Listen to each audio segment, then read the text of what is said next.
تأتيكم إلا بغتة يسألونك كأنك حفي عنها قل إنما علمها عند الله ولكن أكثر الناس لا يعلمون. அஸ்ஸலாமு அலைக்கும் வரஹ்மத்துல்லாஹி வபரகாத்துஹு. கண்ணியத்திற்குரிய எல்லாமல்ல அல்லாஹுவின் நல்லடியார்களே, மறுமை நாளின் அடையாளங்கள் என்கிற தலைப்பில் தொடராக பல்வேறு செய்திகளை நாம் பார்த்து வருகிறோம்.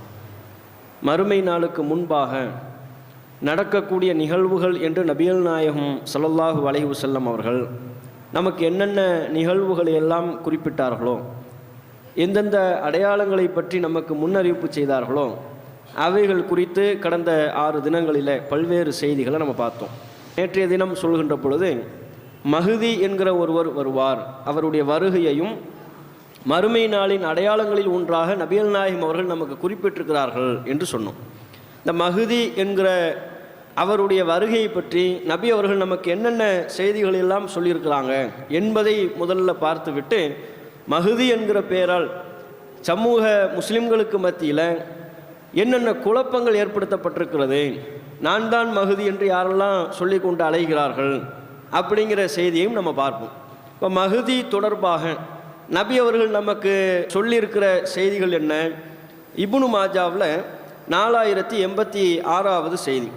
மஹ்தி என்பவர் யார் என்பதை நபிகள் நாயகம் அவர்கள் முதல்ல சொல்லிடுறாங்க. அல் மஹ்தியு மின் வலதி ஃபாத்திமா, மஹ்தி என்பவர் ஃபாத்திமா அவர்களினுடைய வாரிசுகளிலிருந்து தோன்றுபவர் அப்படிங்கிறாங்க. அப்போ ஃபாத்திமா ரலியல்லாஹு அன்ஹா அவர்களினுடைய வாரிசுகளிலிருந்து தோன்றக்கூடியவர் அப்படின்னா அதனுடைய பொருள் என்ன? இறுதி காலத்தில் மஹ்தி என்கிற ஒருவர் வருவார். அவர் எப்படி வருவார், அவருக்குள்ள விஷயங்கள், மேலதிகமான அவர் குறித்து சொல்லப்பட்ட விஷயங்கள் என்ன என்பதை ஒன்றொன்னா பார்ப்போம். முதலாவது அந்த நபர் யாரு? நபிகள் நாயகம் ஸல்லல்லாஹு அலைஹி வஸல்லம் அவர்களின் குடும்பத்தை சார்ந்தவர். நபிகள் நாயகம் ஸல்லல்லாஹு அலைஹி வஸல்லம் அவர்களுடைய வம்சாவளியிலிருந்து, அவர்களின் பாரம்பரியத்திலிருந்து வரக்கூடிய ஒரு நபர். அதனால தான் நபிகள் நாயகம் அவர்கள் மஹ்தி அவர்களை பற்றி சொல்லும் பொழுது தன்னுடைய மகள் ஃபாத்திமா அவர்களை சொல்லி ஃபாத்திமாவினுடைய வாரிசிலிருந்து அவர் வருவார் அப்படிங்கிறாங்க. அப்போ ஃபாத்திமா ரலியல்லாஹு அன்ஹா அவர்களுடைய வாரிசுகளிலிருந்து வரக்கூடிய ஒரு நபர் தான் இந்த மஹ்தி என்பவர். அது யாருன்னு நமக்கு தெரியுமானா தெரியாது, அந்த நபருக்கே கூட தெரியாமல் இருக்கும். இப்போ இன்றைக்கு உள்ள காலகட்டத்தில் நபிகள் நாயகம் ஸல்லல்லாஹு அலைஹி வஸல்லம் அவருடைய வாரிசு என்று பலரும் தன்னை சொல்லிக் கொள்வார்கள். நாங்களாம் ரசூலுல்லாஹ்வுடைய வாரிசு, நாங்கள் அலி அவர்களுடைய வாரிசு, நாங்கள் ஃபாத்திமா ஹசன் ஹுசைனுடைய வாரிசிலிருந்து நாங்கள் வர்றோம் என்றெல்லாம் சொல்லிக் கொள்வார்கள். அதற்கு எந்த விதமான ஆதாரங்களும் இருக்காது. ஆனால் நபிகள் நாயகம் அவர்கள் அப்படி சொல்லி ஏமாத்துறாங்க. அதற்கு இந்த செய்தியில் எந்த விதமான ஆதாரமும் இல்லை. இறுதி காலத்தில் மஹ்தி என்று ஒருவர் வருவார். அவர் எந்த வம்சாவளியை சார்ந்தவர் என்றால் நபிகள் நாயகத்தின் குடும்பத்தை சார்ந்தவர். ஃபாத்திமா ரலியல்லாஹு அன்ஹா அவர்களுடைய பிள்ளைகளிலிருந்து, அவர்களுடைய பாரம்பரியத்திலிருந்து வரக்கூடிய ஒருவர் தான் என்பதை நபி அவர்கள் உத்தரவாதம் அளித்திருக்கிறார்கள். என்னுடைய குடும்பத்தை சார்ந்த ஒருவர் தான் வருவார், அவர் பேர் தான் மஹ்தி என்று நபிகள் நாயகம் அவங்க சொல்லியிருக்கிறாங்க. இவரை மறுமை நாளின் அடையாளமாக நபி அவர்கள் எப்படி சொல்றாங்க, அது குறித்த செய்தியை அபூதாவுதில் 4282 4282 அந்த செய்தியில் பார்க்கலாம். அதில் ரசூலுல்லாஹ் எப்படி சொல்கிறாங்கன்னா, மறுமை தொடர்பு படுத்தி சொல்கிறாங்க. மஹ்தி அவர்களின் வருகையையும் மறுமை நாளையும் தொடர்பு படுத்தி நமக்கு சொல்கிறார்கள். எப்படி சொல்கிறார்கள்? லவ்லம் யபுக மினத் துன்யா இல்லா யௌமுன், உலகம் அழிவதற்கு ஒரு நாள் இருந்தால் கூட, உலகம் அழிவதற்கு ஒரே ஒரு நாள் இருந்தால் கூட, ல தவ்வலல்லாஹு தாலிக்கல் யௌம், அந்த ஒரு நாளை அல்லாஹ் ரப்புல் ஆலமீன் நீட்டி விடுவான். ஒரு நாள் அப்படி பெருசாக எல்லாம் நீட்டிடுவான். ஒரு நாள் தான் இருக்கு, நாளைக்கு மறுமை அழிய போகிறது அப்படி என்று ஒரு பேச்சுக்கு வைத்துக் கொண்டால், நபி அவர்கள் சொல்கிறார்கள், உலகம் அழிவதற்கு, இந்த துன்யா அழிந்து போவதற்கு இன்னும் ஒரே ஒரு நாள் தான் இருக்கு என்று வைத்துக் கொண்டால் கூட, அந்த ஒரு நாளை இறைவன் ரப்புல் ஆலமீன் நீட்டி விடுவான். அந்த ஒரு நாளை நீட்டுறதுக்கு என்ன காரணமா? ஏன் அந்த ஒரு நாளை நீட்டுவானா? நபி அவர்கள் சொல்கிறார்கள், ஹத்தா யபஅஸல்லாஹு ஃபீஹி ரஜுலம் மின்னி, அந்த ஒரு நாளை நீட்டி அதில் என்னை சார்ந்த, என் குடும்பத்தை சார்ந்த ஒரு நபரை அனுப்புவான். அது யாரு? மஹ்தி. என் குடும்பத்தை சார்ந்த ஒரு நபரை அந்த நாளில் அனுப்பிவிடுவான். மின் அஹ்லி பைத்தி, என்னுடைய குடும்பத்திலிருந்து ஒரு நபரை அல்லாஹ் ரப்புல் ஆலமீன் அனுப்பி வைப்பான். அதுக்கப்புறம் நபிகள் நாயகம் அவங்க சொல்றாங்க, யுவாதிஉ இஸ்முஹு இஸ்மி, அவருடைய பெயர் என்னுடைய பெயரை ஒத்திருக்கும். மஹ்தின்னு நம்ம சொன்னாலும் ஆனால் அவர் பேர் என்னது தான், மஹ்தி கிடையாது. மஹ்தி தான் நபிகள் நாயகம் அவர்கள் சொன்னது, மஹ்தி வருவார் தான். அவருடைய இயற்பெயர் நம்ம அழைப்பதெல்லாம் மஹதி என்று அழைக்கப்பட்டால், மஹதினா என்ன அர்த்தம்னா நேர்வழி காட்டப்பட்டவர்னு அர்த்தம். நம்ம நேர்வழி காட்டப்பட்டவர் மஹதி என்கிற சொல்லில் அழைத்தாலும் அவருக்குன்னு வச்ச பேர் இருக்குல்ல, இயற்பெயர், அந்த இயற்பெயர் என்பது நபிகள் நாயகம் அவங்க சொல்றாங்க அவருடைய பேரும் என் பேரும் ஒன்றாக இருக்கும்ட்டாங்க. ரசூலுல்லாஹ்வுடைய பேர் என்ன? முஹம்மது. ரசூலுல்லாஹ்வுடைய பேர் என்ன? அஹ்மது. இதுதான் அவருடைய பேராகவும் இருக்குமா. அவருக்குன்னு வச்ச பேர் என்னவா இருக்கும்? முஹம்மது அல்லது அஹ்மது. என்னுடைய பேராக இருக்கும். வஸ்மு அபிஹி இஸ்மா அபி, அவருடைய தந்தையின் பெயர் என் தந்தையின் பெயரை ஒத்திருக்கும்ட்டாங்க. ரசூலுல்லாஹ்வுடைய தகப்பனார் பேர் என்ன? அப்துல்லா. அப்ப அவருடைய தகப்பனார் பேரும் இறுதி காலத்தில் வரவிருக்கிற மஹதி என்பவருடைய தகப்பனார் பேரும்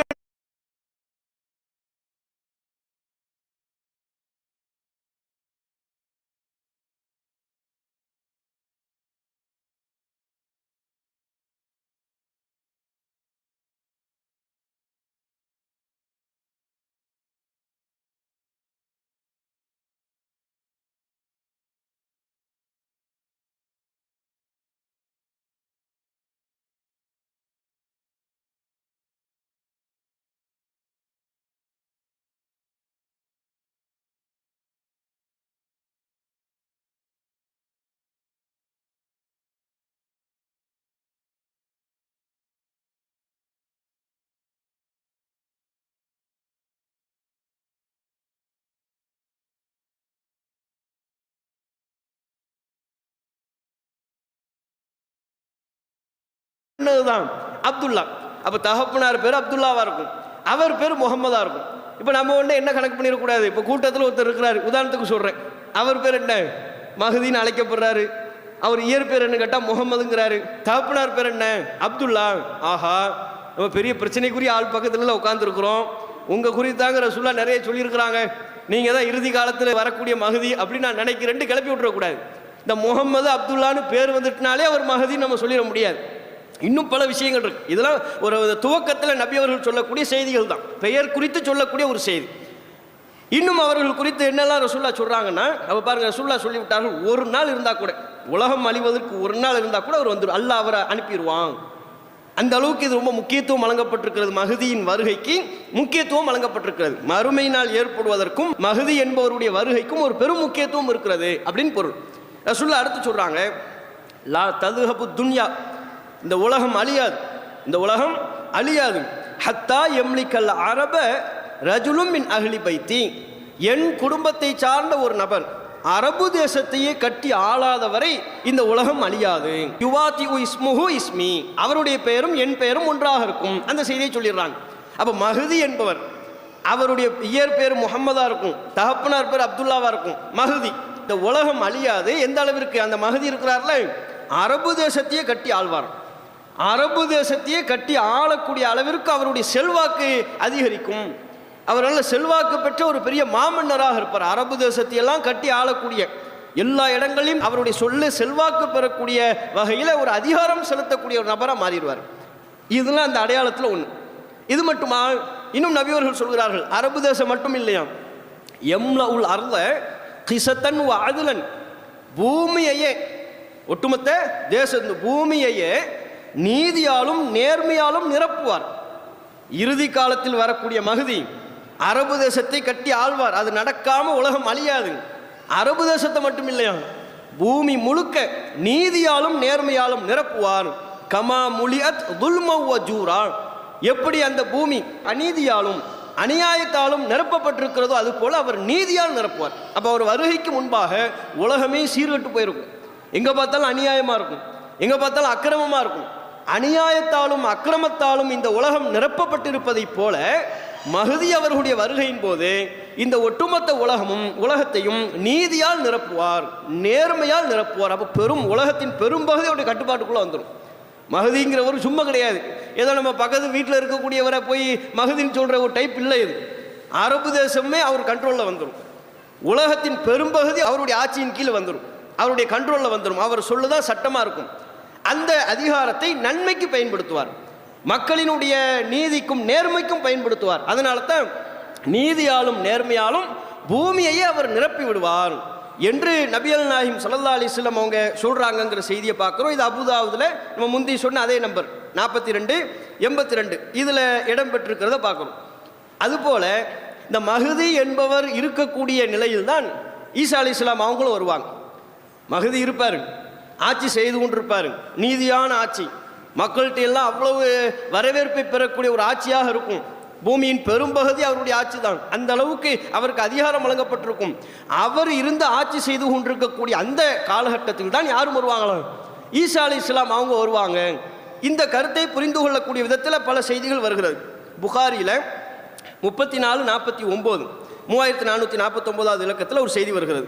அதில் சொல்றாங்க, கைஃப அன்தும் இதா நஸல இப்னு மரியம் ஃபீக்கும், உங்களுக்கு எப்படி இருக்கும்? இப்னு மரியம், மரியமின் குமாரர், மரியமின் மகன் அப்படின்னா யார்? ஈசா அலைஹிஸ்ஸலாம் அவங்க. ஈசா அலைஹிஸ்ஸலாம் அவர்கள் உங்களிடையே இறங்குவார். இமாமின்கும் மின்கும், உங்கள் இமாம் உங்களோடு இருக்கக்கூடிய நிலை, உங்களை அதிகாரம் செலுத்தக்கூடிய ஒரு இமாம் இருப்பாரு. உங்க இமாம் உங்களை அதிகாரம் செலுத்தி கொண்டிருக்கக்கூடிய நிலையிலேயே மரியமின் மகன் இறங்குவார், ஈசா அலைஹிஸ்ஸலாம் அவங்க இறங்குவாங்க. அப்போ உங்களுக்கு எப்படி இருக்கும் அப்படிங்கிறாங்க. இந்த இமாம்ங்கிறது கூடுதலாக இன்னொரு செய்தி பாருங்க, முஸ்லிம்ல வரக்கூடிய 412வது இலக்கத்தில் பதிவான செய்தியில எப்படி வருதுன்னா, ஃபயன்சிலு ஈஸா இப்னு மரியம், ஈசா அலைஹிஸ்ஸலாம் அவர்கள் இறங்குவார்கள். ஃபயகூலு அமீருஹும், அப்போது மக்களினுடைய அமீர், அமீர் தான் வருது, மக்களினுடைய அமீர் சொல்வார், ஈசா அலைஹிஸ்ஸலாத்தை சொல்லுவாங்களா, தால் நீங்க வாங்க, சல்லிலனா எங்களுக்கு தொலை வைங்க, நீங்க வந்து இமாமா நின்று எங்களுக்கு தொலை வைங்க அப்படின்னு சொல்லுவாங்களாம். சொல்லும்போது ஈசா அலைஹிஸ்ஸலாம் அவங்க குறிப்பிட்டுருவாங்களா, ஃபயகுலுலா, நான் தொலை வைக்க மாட்டேன், நீங்க தான் தொலை வச்சுக்கணும், நான் உங்களுக்கு தொழுவிக்க முடியாது.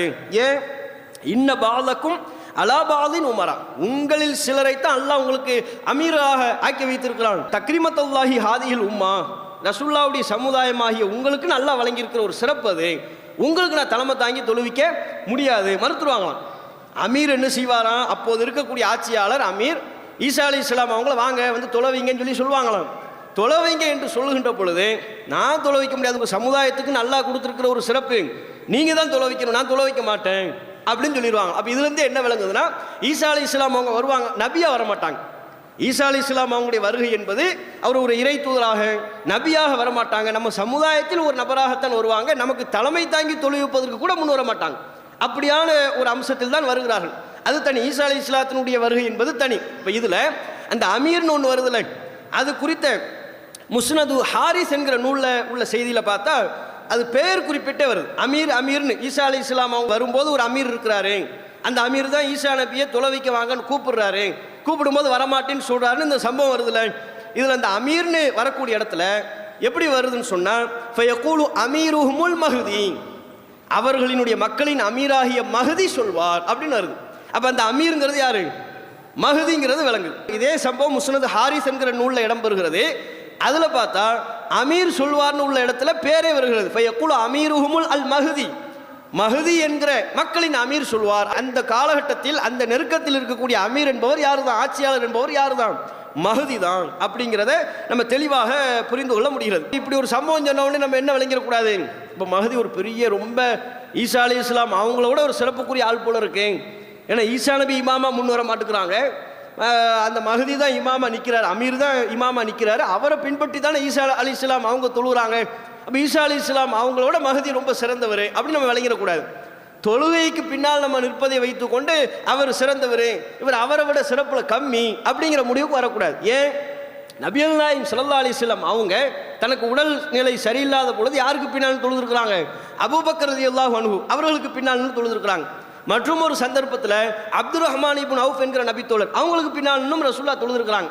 அப்போ ரசூல்லா இந்த இரண்டு நபித்தோழர்களுக்கு பின்னால் நின்று தொழுத காரணத்தினால ரசூல்லாவோட அபூபக்கர் அவர்களுடைய அந்தஸ்து கூட, ரசூல்லாவோட அப்துர் ரஹ்மான் இப்னு அவுஃப் அவர்களுக்குரிய அந்தஸ்து கூட சொல்லுவோமா? ஒவ்வொருவருக்கும் அல்லாஹ் எந்த அந்தஸ்தை கொடுத்துருக்கிறானோ, எந்த கண்ணியத்தை கொடுத்துருக்கிறானோ, எந்த சிறப்புகளை கொடுத்துருக்கிறானோ அதனுடன் நம்ம நம்பணும்.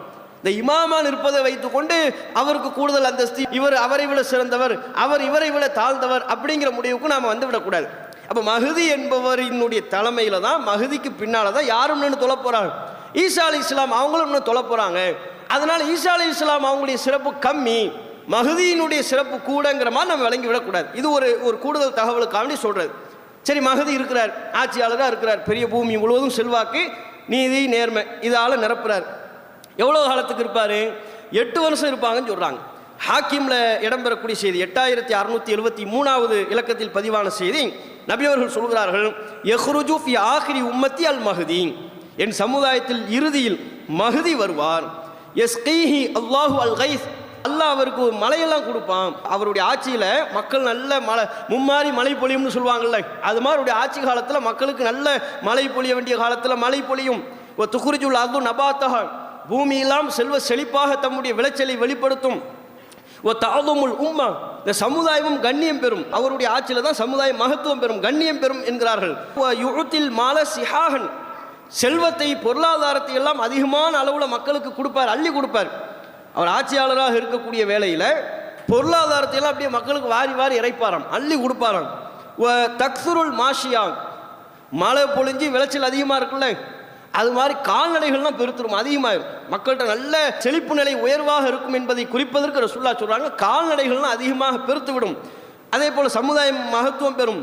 யஈஷு சபஅன் அவ் சமானியன், அவர் 7 அல்லது 8, நபிகள் நாயகம் அவர்கள் சொல்கின்ற பொழுது குறிப்பிடுகிறார்கள் 7 அல்லது 8 வருஷம் அவர் இருப்பார். அப்போ மஹதி அவர்களுடைய காலம் என்பது எவ்வளவு?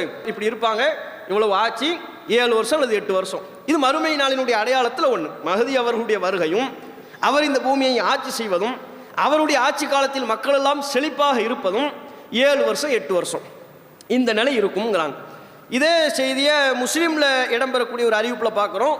அதில் சொல்ல என்ன சொல்கிறாங்கன்னா, யகூனு ஃபி ஆஹிரி உம்மத்தி ஹலீஃபத்துன், என் சமுதாயத்தின் இறுதியில் ஒரு ஹலீஃபா தோன்றுவார், ஒரு ஆட்சியாளர். ஹலீஃபான தெரியுமில்ல, தலைவர், ஒரு ஆட்சியாளர் தோன்றுவார்.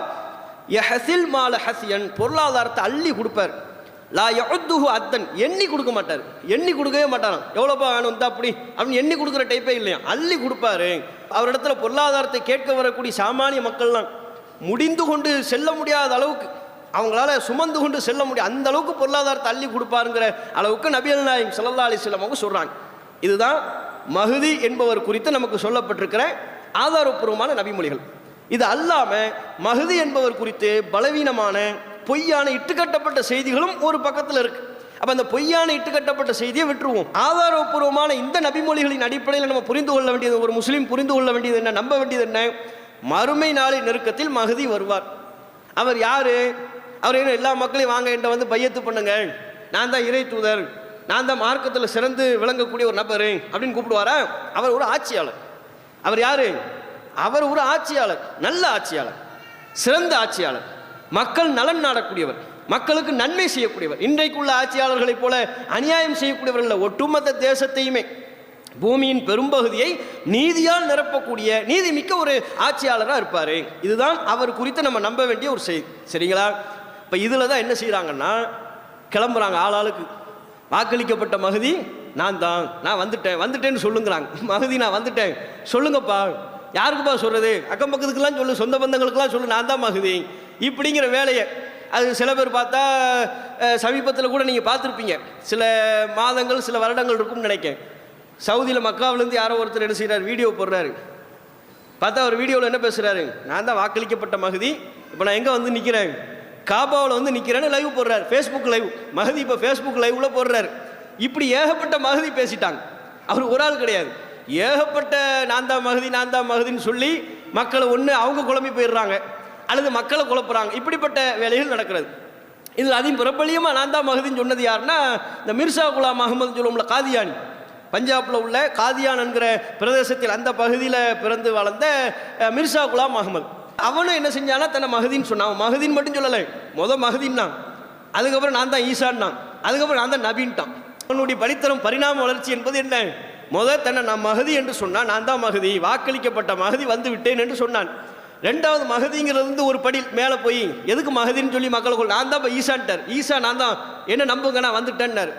அடுத்து பார்த்தா ஈசாவையும் தாண்டி நான் தான் நபி என்று சொல்லக்கூடிய அளவுக்கு அவர் ஒரு பொய் நபியாக வரலாற்றில் பதிவு செய்யப்பட்டிருக்கக்கூடிய நிகழ்வுகளை பார்க்குறோம். அப்போ இந்த மிர்சா குலாம் அகமது காதியானி என்று சொல்லப்படுகிற மிர்சா குலாம் அகமது என்பவனும் என்ன மஹதின்னு சொன்னான். ஆனால் மஹதின்னு சொன்னதனுடைய எந்த பொருத்தமாவது இப்போ நம்ம ஆதாரப்பூர்வமான ஹதீசுகளில் பார்த்தோம்ல, இதில் உள்ள எந்த பொருத்தமாவது இருக்கா? ஒரு பொருத்தமும் கிடையாது. இது மக்கள்கிட்ட உள்ள அறியாமையை பயன்படுத்தி கொண்டு தான் இது போன்ற விஷயங்கள்லாம் நடந்து இருக்கிறது. நான் தான் மஹதின்னு ஒருத்தன் சொன்னால் உடனே அதை நம்பக்கூடிய அளவுக்கு மக்கள்கிட்ட அறியாமை வருகிறது. நபிகள் நாயகம் அவர்கள் நமக்கு சொல்லியிருக்கிற செய்திகளை கொண்டு ஒப்பீட்டு செஞ்சு பார்க்குறதே இல்லை. இப்போ மிர்சா குலாம் அகமது, குலாம் அகமது தான் அவன் பேர், மிர்சா குலாம் அகமது அவன் பேர். இப்போ அவன் சொன்னான்ல, இப்போ ரசூல்லா சொன்ன பொருத்தம் ஏதாவது இருக்கா? முதல் பெயர் பொருத்தத்தை பாருங்க. பெயர் என்ன சொன்னாங்க? யுவாத்தி உ இஸ்முஹு இஸ்மி, அவன் பெயர் என் பெயரை ஒத்திருக்கும். நாங்கள் பேர் என்ன பேராக இருக்கணும்? முஹம்மதுன்னு இருக்கணும் அல்லது அஹமதுன்னு இருக்கணும். அவன் பேர் முகமது அஹமதா, குலாம் அஹமத். முஹம்மதுனா புகழப்படுபவர், குலாம் அஹமது, அஹமதுனாலும் புகழப்படுபவர். குலாம் அஹமதுனா என்ன அர்த்தம்? அஹமதின் அடிமைன்னு அர்த்தம். அர்த்தமே வேற, பேரே வேற. அஹமது என்று பெயர் வைத்திருப்பது வேறு, குலாம் அஹமது என்று பெயர் வைத்திருந்தால் அந்த பேர் வேற. அவனுக்கு வைக்கப்பட்ட பேர் என்பது குலாம் அஹமது அப்படிங்கிறது தான். அப்போ குலாம் அஹமது அஹமதின் அடிமை பேரே மேட்சாகலையே. மஹதி என்பவருக்கு நபி அவர்கள் எந்த பேரை சொன்னார்களோ அந்த பேர் வரலையே. சரி, பேரில் ஒரு விஷயம், தகப்பனார் பேர் சொன்னாங்களா, தகப்பனார் பேர் அப்துல்லா. ரசூல் ஸல்லல்லாஹு அலைஹி வஸல்லம் அவங்க சொன்னதின்படி பிற்காலத்தில் மறுமை நாளின் நெருக்கத்தில் வரவிருக்கிற மஹதி என்பவருடைய தகப்பனாரின் பெயர் அப்துல்லாவா தான் இருக்கும்ட்டாங்க. இது ரசூல்லா நமக்கு சொன்னது. இவன் தகப்பனார் பேர் அப்துல்லாவா? இல்லை, கிடையாது, அப்துல்லா இல்லை. அப்போ அதுலேயே அவுட் ஆகிட்டாரா? அதுலேயே அவுட்டுங்கிறது ஒரு விஷயம். அதை தாண்டி அரபு தேசத்தையே கட்டி ஆழ்வார்னு ரசூல்லா சொன்னாங்க மஹதியை பற்றி. பூமியின் பெரும்பகுதி அவருடைய ஆட்சியின் கீழ் வரும், நாங்கள் நீதியால் நிரப்புவார், நாங்கள் செல்வத்தையெல்லாம் அள்ளி கொடுப்பார். நாங்கள் இதில் ஏதாவது ஒன்று பண்ணாரா? மிர்சா குலாம் அஹமது ஏதாவது அரபு தேசத்தையும் கட்டி ஆண்டாரா? பஞ்சாப்லேயும் செல்வாக்கு இல்லாமல் போயிட்டார். அவர் பிறந்து வளர்ந்த ஊர்லேயே அவருக்கு என்ன இல்லை, செல்வாக்கில் அந்த பகுதியவே அவர் கட்டி ஆளலை. அரபு தேசத்தை ஆளவிருக்கக்கூடிய மஹதியோடு பூமியின் பெரும்பகுதியை நீதியாலும் நேர்மையாலும் நிரப்பவிருக்கக்கூடிய மஹதியோடு தன்னை எப்படி அவர் ஒப்பிட முடியும்? ரொம்ப மிக முக்கியமாக கவனிக்க வேண்டிய அந்த மிர்சா குலாம் அஹமது என்கிற பொய்யன் ஒருபோதும் மஹதி கிடையாது என்பதற்கு ஒரு ஆதாரம் தெரிஞ்சாலே போதும். என்ன? மஹதி ஒருபோதும், அவர் சிறந்த ஆட்சியாளராக இருப்பார், அது தனி, ஒருபோதும் தன்னை நபி என்று வாதிடவே மாட்டார், தன்னை நபின்னு வாதிடவே மாட்டார். மிர்சா குலாம் அஹமது என்ன பண்ணாங்க? மஹதின்னு சொன்னா அடுத்து நான் தான் ஈசானா, அதுக்கப்புறம் நான் தான் நபின்னு சொன்னானா? பொய் நபியா வாதிட்டானா இல்லையா? அப்போ தன்னை நபி என்று வாதிட்டு அந்த வினாடியே சுக்குநூறாக நுழைந்து விட்டது. அவன் ஒருபோதும் மஹதி கிடையாது.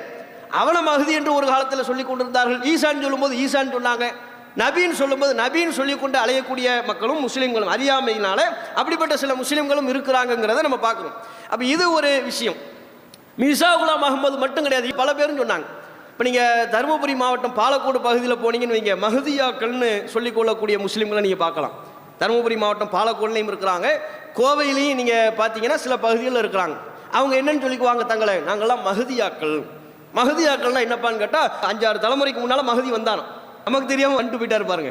நமக்கு தெரியாமல் என்ன, 5-6 தலைமுறைக்கு முன்னால் மஹதி வந்தானோ, அவரை அப்படியே நம்பி பழகி பெருகி இருக்கிறாங்களாம். அதனால் நாங்கள் தான் மஹதியாக்கள், அந்த வழியில் வந்தவங்க, அந்த வம்சாவளியில் அந்த பாரம்பரியத்தில் வந்தவங்கிறாங்க. மஹதி வர்றது இப்படியா இருக்கும்? யாருக்கும் தருமபுரிக்கு மட்டுமா வந்துட்டு போவார், கோவைக்கு மட்டுமா வந்துட்டு போவார்? மஹதிங்கிறது இப்படிலாம் நமக்கு ஒரு சந்தேகப்படக்கூடிய விதத்தில் வந்தாரா இல்லையான்னு தெரியலையேன்னு சொல்லக்கூடிய அளவுலாம் இருக்காது. ஏதோ ஒரு சமுதாய மக்கள் சொல்கிற மாதிரி எங்கள் தலைமுறை ஒரு 5-6 தலைமுறைக்கு முன்னால் மஹதி வந்தார், நாங்கள் அவரை நம்பணும், அதனால் நாங்கள் மஹதியாக்கள், இந்த டாப்பிக்கே இருக்காது. மஹதி வந்தார்னா நான் தான் மஹதின்னு கெஞ்சக்கூடிய நிலையே அவருக்கு இருக்காது. அதை விளங்கிக்கங்க. இப்போ இன்றைக்கி நிறைய பேர் நான் தான் மஹதி, என்னை நம்புப்பா, நான் தான் மஹதி, நான் தான் மஹதின்னு கெஞ்சுறாங்கல்ல, இந்த கெஞ்சுற நிலையிலாம் அவர் வரமாட்டார். அவர் வந்தார்னா அனைவரும் ஒப்புக்கொள்ளக்கூடிய விதமாக இருக்கும். அவர் குறித்து நபிகள் நாயகம் அவர்கள் சொன்ன செய்திகளின் அடிப்படையில் தன்னை மஹதியாக நிலைநிறுத்தி கொள்ளக்கூடிய தருணம் இருக்கிறது அல்லவா, அந்த தருணம் உலகத்தில் உள்ள அத்தனை மக்களும், குறிப்பாக அத்தனை முஸ்லீம்களும் ஏற்றுக்கொள்ளக்கூடிய விதமாகத்தான் இருக்குமே ஒழிய பளிச்சுன்னு தெரிகிற ஒரு அடையாளம் அவர் தான் மஹதி என்று அனைவரும் தெரிந்து கொள்ளக்கூடிய ஒரு அடையாளமாக இருக்குமே தவிர, இந்த ஓட்டு கேட்குற மாதிரி நம்ம வீட்டுக்கு வந்துக்கிட்டு நான் தான் மஹதி, எனக்கு ஓட்டு போடுங்க, என்னை நம்புங்க இப்படின்னு சொல்கிற நிலை ஒருபோதும் இருக்காது. அதனால் இந்த மஹதி விஷயத்தை நம்ம அதிகமாக குழம்பிக் கொள்ள வேண்டிய அவசியமே இல்லை. ஒருவேளை வந்துட்டாரோ, அவராக இருப்பாரோ, இவராக இருப்பாரோ இப்படின்னு குழம்புற நிலையில் மார்க்கை நம்மளை விட்டு வைக்கவே இல்லை. இந்த ஹிலருக்கு ஒரு சொல்லிக்கிட்டு இருந்தாங்க தெரியுமா நம்ம முன்னோர்கள், ஒரு மூட்டு பகுதியில் இருக்கிற இது இருக்காதுன்னு சொல்லிக்கிட்டு கை கொடுக்கும்போது ஒவ்வொரு வேலையை அதை பிடிச்சி அமுக்குறது, அவன் வழியில் கத்துறது. என்னன்னு கேட்டால் இல்லை ஹிலரான்னு செக் பண்ணேன், உனக்கு இந்த வேலையா, ஹிலர் தான் வந்துட்டு போயிட்டாரு, இப்போ ஹிலர் இருக்கிறதா உனக்கு யார் சொன்னான், இருக்கிறாருங்கிறதே இப்போ மார்க்கத்தில் இல்லாது. அதை தாண்டி என்ன ஒவ்வொரு ஆளையாக கையை பிடிச்சி அமுக்கி அவருக்கு யாரும் சொல்லி கொடுத்துருக்குறாங்க. ஹிலருக்கு வந்து என்ன இருக்காது, இந்த பக்கத்தில் கணுக்கை மூட்டு இருக்காதுன்னு சொல்லிக்கிட்டு இப்படி அமுக்கி பார்த்து நீ ஹிலரில் போ, இந்த வேலையெல்லாம் இதில் கிடையவே கிடையாது. அப்போ மஹதி விஷயத்தில் நாம் அதிகமாக குழம்பிக் கொள்ள வேண்டிய அவசியம் இல்லை. அவர் வந்தால் பளிச்சுன்னு தெரியும். அதை தாண்டி மார்க் ரீதியாக நமக்கு ரசூல் ஸல்லல்லாஹு அலைஹி வஸல்லம் அவங்க மஹதிக்கும் நமக்குமா மார்க் ரீதியாக சில அம்சங்களெல்லாம் சொல்லவே இல்லை. அவர் ஆட்சியாளர், நாங்கள் நீதி செலுத்துகிற ஆட்சியாளர், நேர்மை செலுத்துகிற ஆட்சியாளர், மக்களுக்கெல்லாம் மாறி வழங்குகிற ஆட்சியாளர். அதைத்தான் நம்ம நம்பணுமே ஒழிய அதை தாண்டி அவர் அப்படியே மார்க் ரீதியாக மக்களை ஒன்று திரட்டுவார், பயான் பண்ணுவார், அது செய்வார், இது செய்வார், அவர்கிட்ட போய் நம்ம பையத்து பண்ணோம், அதெல்லாம் கிடையாது. அதையும் ரசூல் ஸல்லல்லாஹு அலைஹி வஸல்லம் அவங்க நமக்கு சொல்லலை. இதில் மஹதி சம்பந்தமாக இன்னொன்று என்ன விளங்கணும்னா, இந்த சிரியாவில் ISISன்னு ஒரு குரூப்பு கிளம்பிச்சுல்ல, அவங்க அந்த ISIS என்பதே அமெரிக்காவுடைய உருவாக்கும். அதை தாண்டி அவங்களுக்கும் இஸ்லாத்துக்கும் எந்த விதமான சம்பந்தமும் கிடையாது. நம்ம லா இலாஹ இல்லல்லாஹ் முஹம்மது ரசூலுல்லாஹ்னு ஒரு கொடி வச்சிருப்பாங்க, பண்ணுற காரியம் ஃபுல்லாக அநியாயம். அப்பாவிகளை கொள்வது, குழந்தைகளை கொள்வது, பெண்களை கொள்வது, அநியாயமான முறையில் மக்களை கொன்று குவிக்கக்கூடிய ஒரு அட்டூழியமான அரக்கர்களின் கூட்டம் தான் அது. அவங்களுக்கும் இஸ்லாத்துக்கும் எந்த விதமான சம்பந்தமும் இல்லை. அந்த ஐஎஸ்ஐஎஸ்னுடைய உருவாக்கத்தின் பின்னணியில் அமெரிக்காவுடைய கை இருக்கிறது, அது தனி. இப்போ இதில் இந்த ஐஎஸ்ஐஎஸ் துவக்கத்தில் என்ன பண்ணாங்கன்னா, ஒவ்வொரு ஏரியாவில் இந்த சிரியா இந்த பகுதிகளில் ஃபஸ்ட்டு கிளம்புனாங்க. கருப்பு கொடி, அவங்க அடையாளம் என்ன? கருப்பு கொடி. கருப்பு கொடியில் லா இலாஹ இல்லல்லாஹ் முஹம்மது ரசூலுல்லாஹ்னு வாசகம் எழுதியிருக்கும். இஸ்லாத்தை டேமேஜ் பண்ணி இஸ்லாத்தின் மேலே ஒரு கெட்ட அபிப்பிராயம் வரணும்னு அப்படி தானே செய்வாங்க. இந்த சினிமா படங்கள் எல்லாம் இந்த கொலைக்கு முன்னால் அல்லாஹ் அக்பர்னு சொல்லி கொலை பண்ணுற மாதிரி காட்டுவாங்களே, எதுக்கு? அந்த வாசகத்தை டேஞ்சராக காட்டணும். இதுவெல்லாம் வந்து இந்த இஸ்லாமே பயங்கரவாத மார்க்கம் என்பது போல் சித்தரிக்கணுங்கிறதுக்கு தான் அப்படி செய்வாங்க.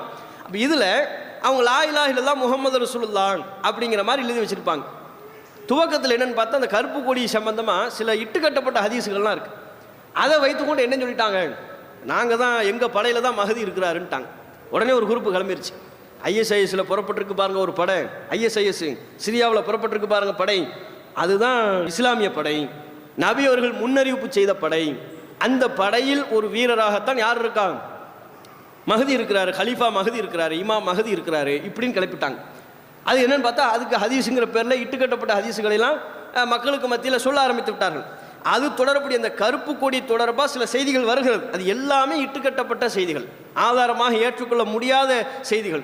நபி அவர்கள் பேரில் சொல்லியிருக்கிறாங்க. ரசூலுல்லாஹ் சொன்ன மாதிரி எப்படி?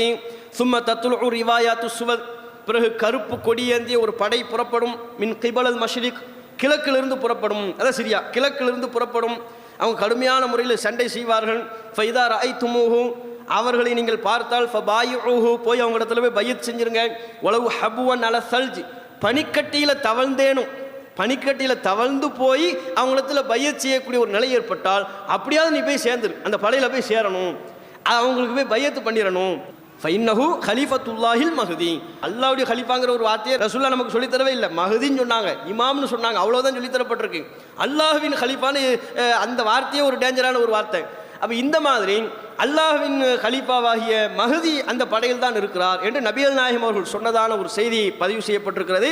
இந்த கருப்பு கொடி ஏந்தி ஒரு படை புறப்படும், அந்த கூட்டத்தில் தான் மஹதி இருக்கிறாங்கன்னு சொல்லப்படுற செய்தியும் இட்டுக்கட்டப்பட்ட செய்தி, அதெல்லாம் ஆதாரம் இல்லை.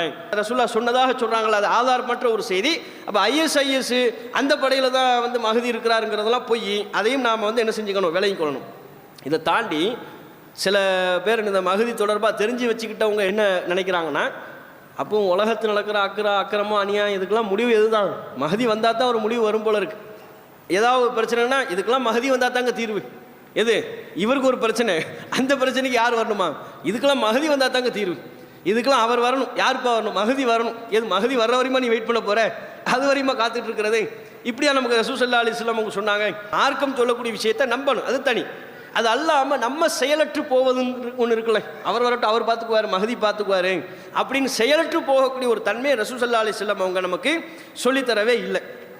நபிகள் நாயகம் அவங்க நமக்கு என்ன சொல்லி தந்தாங்க?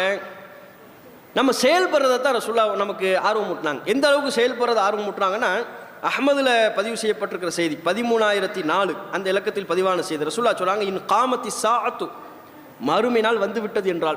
எப்படி சொல்கிறாங்க பாருங்கள், ஒரு முஸ்லீம்கிட்ட எந்த அளவுக்கு செயல்பாடு அதிகமாக இருக்கணுங்கிறதுக்கு இந்த ஒரு செய்தி போதும். மறுமை நாள் வந்து விட்டது என்றால், மறுமை வரக்கூடிய அந்த வேளையில் ஒபி எதி அஹதிக்கும் ஃபசீலா, உங்கள் கையில் ஒரு சின்ன மரச்செடி இருக்கிறது, உங்கள் கையில் ஒரு மரச்செடி இருக்குது, பார்த்தா மறுமை வந்துருச்சுட்டாங்க, மறுமை வந்து விட்டது உண்மையிலே என்று இருக்குமையானால் ஃபைனிஸ்ததாஅ அன்லா யகூம ஹத்தா யக்ரிஸஹா ஃபல்யஃபல், அவரால் அந்த செடியை கையில் வைத்திருக்கிற செடியை நடுவதற்கு நேரம் இருந்தால் நட்டு விடட்டும், அதை அவர் செய்யட்டும் என்று நபிகள் நாயகம் ஸல்லல்லாஹு அலைஹி வஸல்லம் அவங்க சொல்றாங்க. இது அஹ்மதில் பதிவு செய்யப்பட்டிருக்கிற ஆதாரப்பூர்வமான செய்தி. அப்போ பாருங்க, மறுமை வருது, இதுக்கப்புறம் ஒரு செடியை நம்ம நடுறோம்னா அது மரமாக மாறப்போதா? அதனால் மக்கள் பயன்பெற போகிறாங்களா? அந்த மரத்துலேருந்து கனி எடுத்து யாரும் சாப்பிட போகிறாங்களா? ரொம்ப அதான் மறுமை வந்துருச்சுன்னு அறிவிப்பு வந்துருச்சே. மறுமை வந்து விட்டது என்றால் ரசூலுல்லாஹ் சொல்றதே அப்படி தான் சொல்றாங்க, மறுமை வந்து விட்டது என்றால் அந்த நேரத்தில் உங்கள் கையில் ஒரு சின்ன மர செடி நீங்கள் வைத்திருப்பீர்களே, ஆனால் அதை நட்டிருங்க, நீங்கள் நட்டுறது செஞ்சு தான் ஆகணும்ட்டாங்க. அப்போ எந்த அளவுக்கு நமக்கு செயல்படுவதன் மீது மார்க்கம் நமக்கு சொல்லித் தருது. மறுமை வந்துருச்சுன்னு சொல்லி அவ்வளோதான், இனிமேல் இது நட்டு என்ன ஆக போகுது, இதுலேருந்து எவன் சாப்பிட போகிறான், எந்த மக்களுக்கு என்ன பலன் சொல்லி தூக்கி வீசிடக்கூடாதான், நட்டி விடுங்கள் என்று நபிகள் நாயகம் அவர்கள் சொல்கிறார்கள். இதன் நூடாக நபி அவர்கள் நமக்கு சொல்ல வரக்கூடிய செய்தி எல்லாம் அதை அவர் பார்த்துக்குவார், எல்லாம் மஹதி வந்தால் தான் ஒரு தீர்வு, அதெல்லாம் கிடையாது. உனக்கு அநியாயம் இழைக்கப்பட்டிருக்கா, நீ குரல் கொடு, உனக்கு பாதிப்பா, அந்த பாதிப்பை நீ ஜனநாயகபூர்வமான வழியில் எதிர்கொள்ளு, அதை விட்டு போட்டு நாட்டில் எவ்வளோ அநியாயங்கள் நடக்கிறது, பெருத்த அநீதிகள் வந்து அதிகரித்து விட்டது, எல்லாத்துக்கும் தீர்வு மஹதி வந்தால் தாங்க தீர்வுன்னு முடங்குவதை மார்க்கம் நமக்கு அனுமதிக்கலை அப்படிங்கிறதையும் நாம் இந்த நேரத்தில் புரிந்து கொள்ள கடமைப்பட்டிருக்கிறோம். இது மஹதி தொடர்பாக நமக்கு சொல்லப்பட்டிருக்கிற விஷயம். அதுக்கப்புறம் என்ன, இந்த காலத்திற்கு பேர் மஹதி வராருன்னா அவர் ஒரு 7-8 வருஷம் இருக்கிறார். அவர் இருக்கும்போது தான் ஈசா அலைஹிஸ்ஸலாம் அவங்களும் வந்துடுறாங்க. அப்போ அந்த நெருக்கத்திலே தான் தஜ்ஜால் என்கிற ஒரு பெரும் குழப்பவாதியும் வரலாம். அவனுடைய வருகையையும் நபி நாயகம் ஸல்லல்லாஹு அலைஹி வஸல்லம் அவங்க நமக்கு மறுமை நாளினுடைய அடையாளங்களில் ஒன்றா, மிக முக்கியமான அடையாளங்களில் ஒன்றா சொன்னாங்க. எந்த அளவுக்கு சொன்னாங்கன்னா, தஜ்ஜால் குறித்து எந்த இறை தூதரும், நூஹ் அலைஹிஸ்ஸலாம் அவர்களுக்கு பிறகு வந்த எந்த இறை தூதரும் தன் சமுதாயத்திற்கு தஜ்ஜால் குறித்து சொல்லாமல் இல்லை, எச்சரிக்கை செய்யாமல் இல்லை. நூஹ் நபிக்கு பிறகு உள்ள ஒவ்வொரு இறை தூதரும் தங்கள் சமுதாய மக்களுக்கு சொல்லிக்கொண்டே வந்தார்களாம். என்ன, மறுமை நாளி நெருக்கத்தில் தஜ்ஜால் வந்துடுவான்பா, டேஞ்சரு, அவன் பெரும் குழப்பவாதி, மறுமை நாளி நெருக்கத்தில் தஜ்ஜால் வருவான், பெரும் குழப்பவாதி என்று தஜ்ஜால் குறித்து ஒவ்வொரு இறை தூதரும் தம் சமுதாய மக்களுக்கு சொல்லிக்கொண்டே வந்தார்களாம், எச்சரிக்கை செய்து கொண்டே வந்தார்களாம். அப்படின்னா அப்போ இந்த தஜ்ஜால் குறித்து ஒவ்வொரு இறை தூதரும் சொல்லியிருக்கிறாங்கன்னா எவ்வளோ பெரிய மறுமை நாளினுடைய ஒரு அடையாளமாக அவனுடைய வருகைக்கு மார்க்கத்தில் ஒரு பெரிய ஒரு முக்கியத்துவம் கொடுக்கப்பட்டிருக்கிறதுங்கிறதையும் நாம் புரிந்து கொள்ளலாம். அவன் குறித்து நபி அவர்கள் சொல்லுகின்ற பொழுது சொல்கிறாங்க, நான் உங்களுக்கு அவனை பற்றி ஒன்று சொல்கிறேன், அது முந்தைய இறை தூதர்கள் யாருமே சொன்னது கிடையாது. அவன் வந்து ஒற்றை கண்ணன், ஒரு கண்ணு குருடாக இருக்கும்.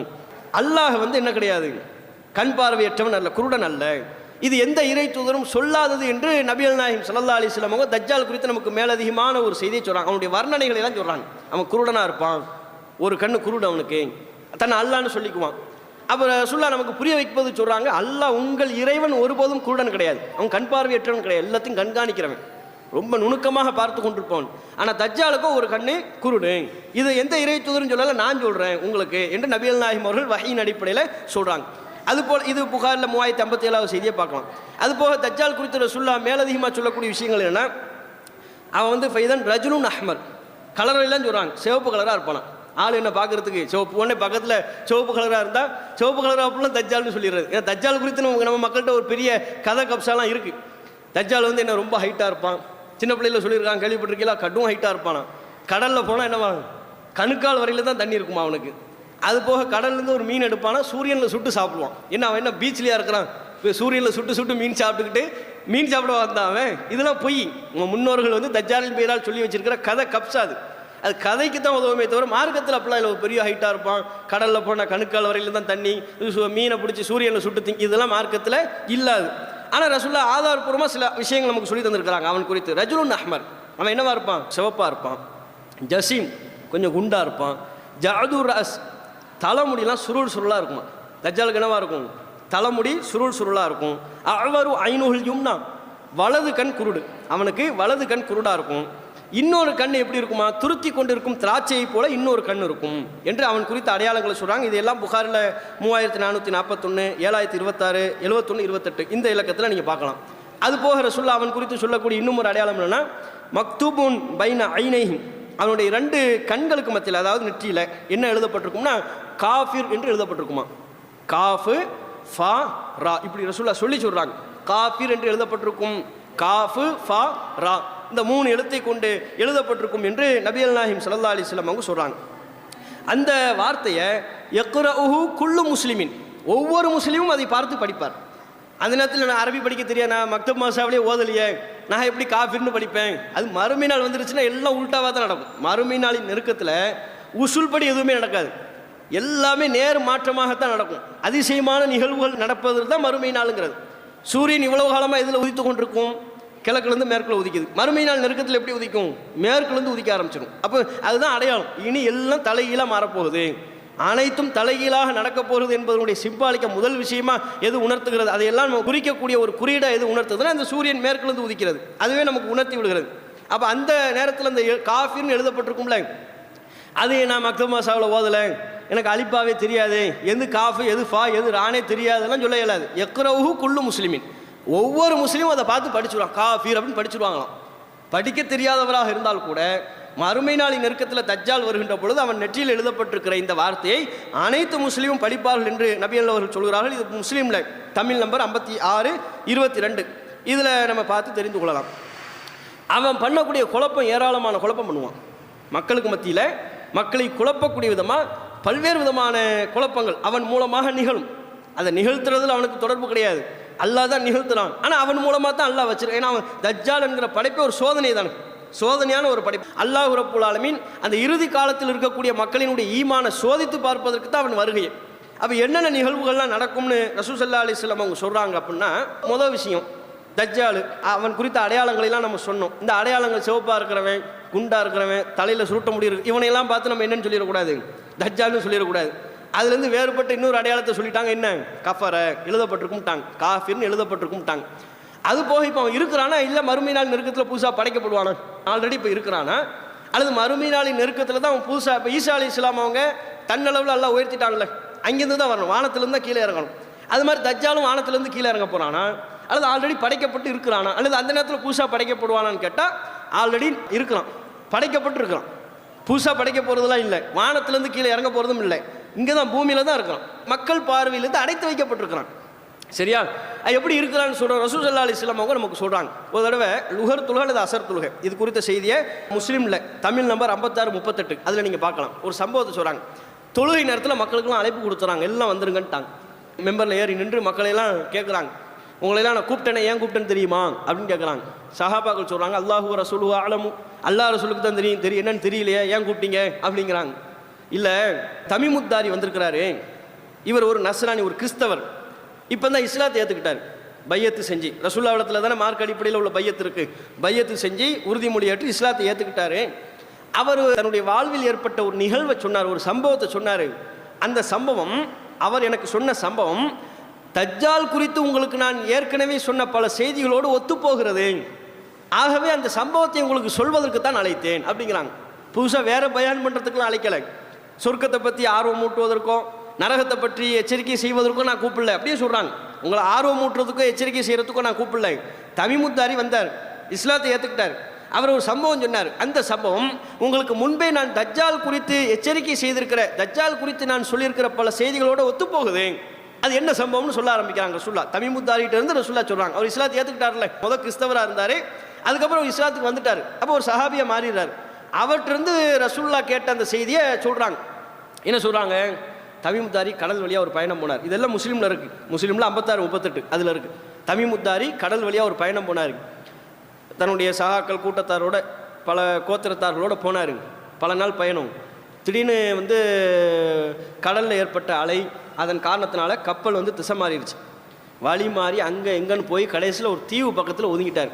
அது எந்த தீவுன்னு அவங்களுக்கு தெரியலை, ஏன்னா அலை அடித்து மாறி போன ஒரு பயணம்ல, அது ஒரு தீவில் ஒதுங்கிட்டாங்க. அந்த தீவில் பார்த்தா ஒரு பிராணி, ஜஸ்ஸாஸ் அது பேர். அந்த பிராணியை பார்த்தார், அது அப்படியே இந்த பிராணி முழுக்க முடியாக இருக்கிறது. எந்த அளவுக்கு முடியாக இருக்கிறதுனா, முகம் எது, முன்பகுதி எது, பின்பகுதி எது என்றே தெரியவில்லை, அந்த அளவுக்கு அந்த பிராணியினுடைய உடம்பு முழுக்க முடி. திடீர்னு பார்த்தா அந்த பிராணி பேசுதான், என்ன இங்கே வந்திருக்கிறீங்க அப்படின்னு பேசினோன்னே உங்களுக்கு ஆச்சரியமாக போச்சு. என்ன விஷயம் அப்படின்னு கேட்கும்போது, இல்லை நாங்கள் வழி மாறி வந்துட்டோம் அப்படின்னு அவங்களும் சொல்கிறாங்க. தமீமுத்தாரி அவங்க கூட இருக்கக்கூடிய சகாக்கள்லாம் சொல்கிறாங்க, வழி மாறி வந்துட்டோம். அப்படியா, இல்லை நீ என்ன வினோதமாக இருக்கிறாய், உன் விஷயம் என்ன, உன் கதி என்ன சொல்லுன்னு சொல்லி தமீமுத்தாரி கேட்குறாரு. அந்த பகுதிக்குள்ளே போங்க, அங்கே ஒரு நபர் இருக்கிறாரு, அவர் உங்களை பற்றி அறிந்து கொள்வதற்கு ரொம்ப ஆர்வமாக இருக்கிறார், அங்கே போங்க அப்படின்னு ஒரு பகுதியை காட்டி கரவோதமாக ஒதுங்கிட்டாங்க, ஒரு தீவு பக்கமாக ஒதுங்குறாங்க. தீவுக்குள்ளே உள்ள ஒரு குறிப்பிட்ட பகுதியை சுட்டி காட்டி, அங்கே போங்க, உங்களை பற்றி செய்தியை அறிந்து கொள்ளக்கூடிய ஆர்வமாக ஒரு ஆள் அங்கே இருக்கிறாரு, போங்கன்ட்டாங்க. அந்த பிராணியினுடைய பேச்சை கேட்டு உள்ளுக்குள்ளே போகிறாங்க. போய் பார்த்தா ஒருத்தர் குத்த வச்சு உட்காந்துருக்கிறாங்க, சங்கிலியால் பிணைக்கப்பட்டிருக்கிறாங்க. அவங்க வர்றாங்களா, அதை பார்த்தா அதையும் ஒரு வினோதமாக இருக்குது, இது மாதிரி ஒரு படைப்பு நாங்கள் பார்க்கவே இல்லைங்கிற ஆச்சரியப்படக்கூடிய அளவுக்கு இருக்கிறது. அப்போ தமீமுத்தாரியும் அவங்க சகாக்களும் உள்ளே நுழையும் போது இவன் கேட்குறான், இறுதியில் தான் தன்னை அடையாளப்படுத்துகிறான். அவங்க கேட்குறது என்னன்னு சொன்னால், ஃபஸ்ட்டு போன உடனே நீங்கள் எப்படி இங்கே வந்தீங்கன்னு கேட்கலாம்.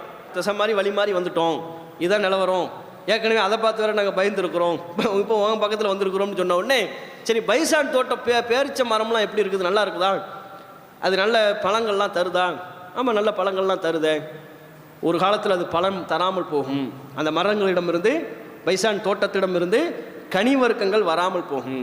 தபுரியா என்கிற நதியை பற்றி எனக்கு சொல்லுங்கள், அந்த நதியில் தண்ணிலாம் எப்படி நல்லா இருக்குது, அதிகமாக இருக்கா, ஆமாம் தண்ணிலாம் அதிகமாக இருக்குதே, ஒரு காலத்தில் தபுரியா நதி வற்றி போகும் அப்படிங்கிறான். அடுத்து மூணாவது, ஜுஃபர் நீரூற்று எப்படி இருக்கிறது, அந்த நீரூற்றை வைத்து மக்கள்லாம் விவசாயம் பண்ணுறாங்களா, ஆமாம் விவசாயம் பண்ணுறாங்க, நல்ல செழிப்பாக இருக்கிறாங்க, விவசாயம் பண்ணி அறுவடையெல்லாம் அதிகமாக இருக்குது, ஒரு காலத்தில் அந்த நீரூற்றும் வற்றி போகும், விவசாயம் இல்லாமல் போகும் அப்படின்னு சொல்லி சொன்ன உடனே கடைசியில் அவன் அடுத்தும் கேட்குறான், அஹ்பிரூனி அன் நபியில் உம்மியின், உம்மி நபி எப்படி இருக்கிறாரு?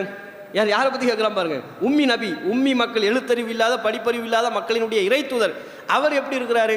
அவர் இப்போ என்ன செய்கிறாரு? அப்படின்னோடனே ரசூல்லா குறித்து அந்த தமிமுத்தாரி அவங்களுடைய சகாக்கள் செய்தி சொல்கிறாங்க. அவங்க மக்காவிலேருந்து மதீனாவுக்கு போயிட்டாங்க, அதுக்கப்புறம் ஆட்சி அமைச்சிட்டாங்க, அதுக்கப்புறம் இப்போ நல்ல செல்வாக்கு பெற்றவர்களாக மாறிவிட்டார்கள். அரபு மக்கள் வந்து இப்போ கட்டுப்படுற அளவுக்கு, முகம்மது அவருக்கு கட்டுப்படுற அளவுக்கு அரபு மக்களுடைய நிலை மாறிவிட்டது. அப்படின்ன உடனே அவன் சொல்கிறான்னா, இன்னதாக்க ஹைரும் லஹும் யுத்தியூஹும், அதுதான் சரி, முகம்மதுக்கு அந்த மக்கள்லாம் கட்டுப்படுறது தான் நல்லது அப்படின்னு அவனும் சொல்லிக்கிட்டு, ஆமாம் என்னை பற்றி கேட்டிங்கன்னா நான் யார் தெரியுமா? நான் தான் தஜ்ஜால் அப்படிங்கிறான். கடைசியாக கிளைமாக்ஸ் என்ன? நான் தான் தஜ்ஜால். வ இன்னி ஊஷிகு ஐயுதன் அலி ஃபில் ஹுரூஜி ஃபாஹ்ருஜன், எனக்கு ஒரு நேரத்தில், குறிப்பிட்ட ஒரு நேரம் வரும், அந்த நேரத்தில் எனக்கு வெளிப்படுவதற்கு அனுமதி வழங்கப்படும், அனுமதி எனக்கு வழங்கப்படுகின்ற பொழுது நான் மக்களிடையே வெளிப்பட்டு வருவேன் என்று தஜ்ஜால் சொன்னதாக தமிமுத்தாரி சொல்ல, தமிமுத்தாரி சொன்ன அந்த செய்தியை அங்கீகரித்து நபிகள் நாயகம் ஸல்லல்லாஹு அலைஹி வஸல்லம் அவங்களும் மக்களுக்கு இந்த தொழுகை நேரத்தில் அழைப்பு கொடுத்து இந்த செய்தியை சொல்கிறாங்கங்கிற ஒரு அம்சத்தை நம்ம பார்க்கணும். அப்போ இது ஃபுல்லாக முஸ்லீமில் இடம்பெற்றிருக்கக்கூடிய ஒரு செய்தி. சங்கிலியால் பிணைக்கப்பட்டு தான் இருக்கிறோம். அப்போ இதை கூட ஒரு கதை சொல்லுவாங்க. சங்கிலியால் பிணைக்கப்பட்டிருக்கிறான்ல, அவன் ஒவ்வொரு நாள் என்ன செய்வான, நாக்கால சங்கிலியை வந்து அப்படியே கரைப்பானான். கரைச்சி பார்த்தா அந்த ரமலான் மாதத்தில் தான் அது நடக்குமா, இல்லை ரமலான் மாதத்துல தான் கதா கப்சாவெல்லாம் சேர்த்து அடிச்சு விட்றது. ரமலான் மாதத்தில் அப்படியே நாக்கால அதை என்ன செய்வான, கரைப்பானா. இந்த இஃப்தாருக்கு முன்னால் வந்து நல்லா கரைஞ்சிருமா, ஒட்டச்சிட்டு வெளியே வர்ற நேரமா மோதினார் பாங்கு சொல்லிடுவார்ல, மோதினார் பாங்கு சொன்ன உடனே சங்கிலி வந்து ஃப்ரெஷ் ஆயிருமா, மறுபடியும் புதுசாயிரும், அவனால் வெளிவர முடியாது. இப்படி ஒரு கதையும் சின்ன பிள்ளைகளில் சொல்லி கொண்டிருக்கக்கூடிய ஒரு நிலையெல்லாம் பார்க்குறோம். அப்படிலாம் இல்லை, சங்கிலியால் பிணைக்கப்பட்டிருக்கிறான். அவனே தான் தெளிவாக சொல்லிட்டானே, எனக்கு இப்போ வெளிவருவதற்கு அனுமதி இல்லை, அனுமதி வழங்கப்படலை, ஒரு நேரம் வரும், அப்போ நான் மக்களிடையே தோன்றி வெளிப்பட்டு வருவதற்கு எனக்கு அனுமதி வழங்கப்படும், அனுமதி வழங்கப்பட்ட போது நான் வருவேன். அப்போ அனுமதி வழங்கப்பட்ட போது வருவேன் என்று சொல்வதிலிருந்தே எதுவும் தஜ்ஜாலினுடைய கையில் இல்லை, அவன் வெளிவருவது கூட யாருடைய கையில் தான் இருக்குது, அல்லாஹ்வின் அதிகாரத்தில் தான் இருக்கிறது. அல்லாஹ் தான் அவனை படைத்து வச்சிருக்கிறான், இப்போ இருக்கிறான், எங்கன்னு தெரியாது, அவரே வழிமாறி தானே போனார், எந்த ஏரியான்னு அவருக்கும் தெரியாதுல்ல. அப்போ எங்கன்னு தெரியும், இந்த காலத்தில் அப்படி கண்டுபிடிக்க முடியாமல் இருக்குமா? அதான் பெரிய ரேடார்லாம் இருக்குது, நவீன தொலைத்தொடர்பு சாதனங்கள்லாம் இருக்குது, கண்டுபிடிக்க முடியுமான்னு கேட்டால் இந்த காலத்துலையும் கண்டுபிடிக்க முடியாது. ஏன் மலேசியாவில் ஒரு விமானம் காணாமல் போச்சுல, எவனாவது கண்டுபிடிச்சாங்களா? மலேசியாவில் விமானம் காணாமல் போச்சு, சரி ரேடார் வச்சிருக்கிறாங்கன்னு ரேடாரை வச்சா கண்டுபிடிச்சாங்க. திடீர்னு ஒரு இந்த ஓதி பார்க்குற ஆலிம்சா மாதிரி ஒருத்தனை கூட்டு வந்தானுங்க. அவன் பார்த்தா ஒரு கூடை, ஒரு சின்ன கூடையை வச்சுக்கிட்டு இப்படி பார்த்துக்கிட்டு இருக்கிறான். என்னவா, மலேசியாவில் காணாமல் போன விமானத்தை கண்டுபிடிக்கிறான். அவன் இப்படித்தான் இன்றைக்கும் இருக்கிறாங்க. ராக்கெட் விடும்போது கூட நம்ம ரேடார்லாம் வந்துருச்சு, பெரிய தொலைத்தொடர்பு சாதனங்களில் அறிவில் பெரிய வளர்ச்சி அடைஞ்சிருக்கிறோம்னு சொல்லி கொண்டிருக்கிறோம். அவன் அறிவில் வளர்ச்சி அடைந்தோம் என்று எந்த விஷயத்தை வைத்துக்கொண்டு சொல்கிறோமோ அந்த விஷயத்தை அவன் மூட நம்பிக்கை அடிப்படையில் தானே செய்கிறாங்க. ராக்கெட்டை கிளப்பும் போது கூட ஒரு எலுமிச்சம்பழத்தை நசுக்கி விட்டு வெளியே கிளப்பி விடுறாங்க, எலுமிச்சம்பழத்தை பிழிந்து விட்டு ராக்கெட்டை அனுப்பி வைக்கிறாங்க. அப்போ இப்படியான ஒரு நிலையில் இருக்கின்ற பொழுது தஜ்ஜாலையெல்லாம் கண்டிப்பாக என்ன செய்ய இயலாது, அவன் இங்கே தான் இருக்கிறான், நம்ம நாட்டில் தான், அதாவது நம்ம இந்த பூமியில் தான் இருக்கிறான், மறைத்து வைக்கப்பட்டிருக்கிறது அவனுடைய இடம், தெரியாது, மனிதர்களால் கண்டுபிடிக்க முடியாது. அல்லாஹ் நாடுகின்ற பொழுது, மறுமை நாள் நெருக்கத்தில் நெருங்கி வருகின்ற பொழுது அவன் வெளியே வருவான். வெளிவந்த உடனே அவன் பண்ணக்கூடிய அட்டூழியம், பண்ணக்கூடிய குழப்பம், ஏராளமான குழப்பமாக இருக்கும். அவன் மொத்தமே இருக்கக்கூடிய நாள் 40 நாள் தான். அவன் மொத்தமாக இந்த துனியாவில் இருக்கிற நாள் எவ்வளோ தான், 40 நாள். ஆனால் ரசூலுல்லாஹ் சொல்லிட்டாங்க, அவன் இருக்கக்கூடிய அந்த முதல் நாள், ஒரு நாள் இருக்கல, ஃபஸ்ட்டு வெளிவந்துட்டான், வெளிவந்த முதல் நாள் ஒரு வருஷம் போல் இருக்குமா, 2வது நாள் ஒரு மாதம் போல் இருக்கும், 3வது நாள் ஒரு வாரம் போல் இருக்கும், அதுக்கப்புறம் உள்ள ஒவ்வொரு நாளும் தான் சாதாரண நாட்களாக இருக்கும். அப்போ முதல் நாள் ஒரு வருஷம் மாதிரி இருக்கும். ஒரு வருஷம் கடக்கிறது நமக்கு எவ்வளோ டைம் எடுக்கிறதோ அந்த அளவுக்குள்ள அவகாசத்தை முதல் நாள் கடக்கிறதுக்கு எடுக்கும். அடுத்த 2வது நாளை கடப்பதற்கு ஒரு மாதம் கடப்பதற்கு எவ்வளவு நாள் எடுக்கும், அவ்வளோ நாட்கள் அது எடுக்கும். 3வது நாளை கடப்பதற்கு ஒரு வாரம், அதுக்கப்புறம் உள்ள நாட்கள் தான் நார்மலான நாட்களாக இருக்கும். இதை சொன்ன உடனே சஹாபாக்களுக்கு அப்பவும் ஒரு டவுட் வந்துருச்சு. ஆமாம், வரக்கூடிய காலத்தில் நாங்கள்லாம் இருந்தோம்னா ஒரு நாள் ஒரு வருஷம் மாதிரி இருக்குங்கிறீங்க, ஒரு நாள் ஒரு மாதம் மாதிரி, இன்னொரு நாள் ஒரு வாரம் மாதிரி இருக்குங்கிறீங்களே, அந்த காலகட்டத்தை நாங்கள் அடைந்தால் ஒரு நாளுக்குரிய தொழுகையை தொழுதால் போதுமா, ஒரு வருஷத்துக்குரிய தொழுகையை தொழ வேண்டுமா அப்படின்னு கேட்குறாங்க. அவங்க கவனமுள்ள இதில் இருக்குது, தொழுகை கரெக்டாக தொழுவணுமே, அதை விட்டுறக்கூடாது. இப்போ ஒரு வருஷம் மாறின்னு ரசூலுல்லாஹ் சொல்கிறாங்க. ஒரு பேச்சுக்கு தஜ்ஜாலும் வந்துட்டான், அவன் காலத்தில் நம்ம இருந்தோம்னா அது ஒரு நாள் தான், அது ஒரு நாள் தான் ரசூலுல்லாஹ் சொல்கிறாங்க, ஆனால் ஒரு வருஷம் மாதிரி இருக்கும். இப்படி சொன்னோடனே சஹாபாக்களுக்கு என்ன டவுட் வந்துருச்சு, அல்லாஹ்வின் தூதரே இப்போ எங்களுக்கு புதுசாக இன்னொரு டவுட் வருது, என்ன ஒரு நாள் தொழுகையை தொழுகிறதா, ஒரு வருஷத்துக்குரிய தொழுகையை தொழுகிறதா அப்படின்ன உடனே நபிகள் நாயகம் அவங்க சொல்கிறாங்க, ஒரு நாளுக்குரிய தொழுகை போதாதுன்ட்டாங்க. இந்த காலகட்டத்தில் இருக்கிற மக்களுக்கு அந்த ஒரு நாளில் ஒரு நாளுக்குரிய தொழுகை 5 வேளை தொழுதா பத்தாது, எவ்வளவு காலம் டைம் இழுக்குதோ அதுக்கு தக்க கணித்து தான் அவர்கள் தொழ வேண்டும், நேரத்தை கணித்து அந்த நாள் எவ்வளோ ஒரு வருஷம் கிடக்குதுன்னா ஒரு வருஷத்துக்குரிய தொழுகையை தொழ வேண்டியது வரும் என்று நபிகள் நாயகம் ஸல்லல்லாஹு அலைஹி வஸல்லம் அவங்க சொல்கிறாங்க. இது முஸ்லீமில் இடம்பெறக்கூடிய அந்த செய்தியில் நம்ம பார்க்குறோம். அப்போ இது ஒரு விஷயம். என்னென்ன செய்வானா, வர்றான் வானத்துக்கு உத்தரவு போடுவான் மழை பொழியட்டும் அப்படிங்குவான், பார்த்தா மழை பொழியும். பூமிக்கு உத்தரவு போடுவான் உன்னுடைய கனி வர்க்கங்களையெல்லாம் நீ வெளிப்படுத்து, விளைச்சலை கொடுன உடனே விளைச்சல் வரும். ஒரு ஊரில் போவான், போய் என்னை நம்புங்க, நான் தான் இறைவன், நான் தான் ரப்பு. அவனுடைய வாதமே என்ன, தன்னை ரப்புன்னு சொல்கிற, தன்னை இறைவன் என்று சொல்லி பிரச்சாரம் பண்ணுறது தான். அவன் வர்றது எதுக்கு வர்றான், இப்படி இந்த சில விஷயங்களெல்லாம் நிகழ்த்தி அவன் வாதிடக்கூடிய வாதம் என்பது தன்னை இறைவன் என்று பிரச்சாரம் செய்து மக்களை நம்ப வைத்து ஏமாற்றி இறைவனாக ஏற்றுக்கொள்ள வைப்பது. அதை தஜ்ஜால்னாலே பெரும் பொய்யன் அர்த்தம். தஜ்ஜால்ங்கிற அந்த சொல்லு இருக்குல்ல, அந்த சொல்லுக்கு என்ன அர்த்தம், பெரும் பொய்யன். பெரும் பொய்யன் ஏன், அவன் செய்கிற செயல்கள் எதுவுமே அவன் சம்பந்தப்பட்டவை அல்ல, அவன் நிகழ்த்தக்கூடியவை அல்ல. பொய்யை தான் நிகழ்த்துறேன், நான் தான் இதை பண்ணுறேன்னு சொல்கிறான், அதனாலையும் அவன் பெரும் பொய்யன். அவன் சொல்லக்கூடிய கருத்து தன்னை இறைவன் என்று சொல்கிறான் அல்லவா, அவன் இறைவனும் அல்ல, பெரும் பொய்யன்.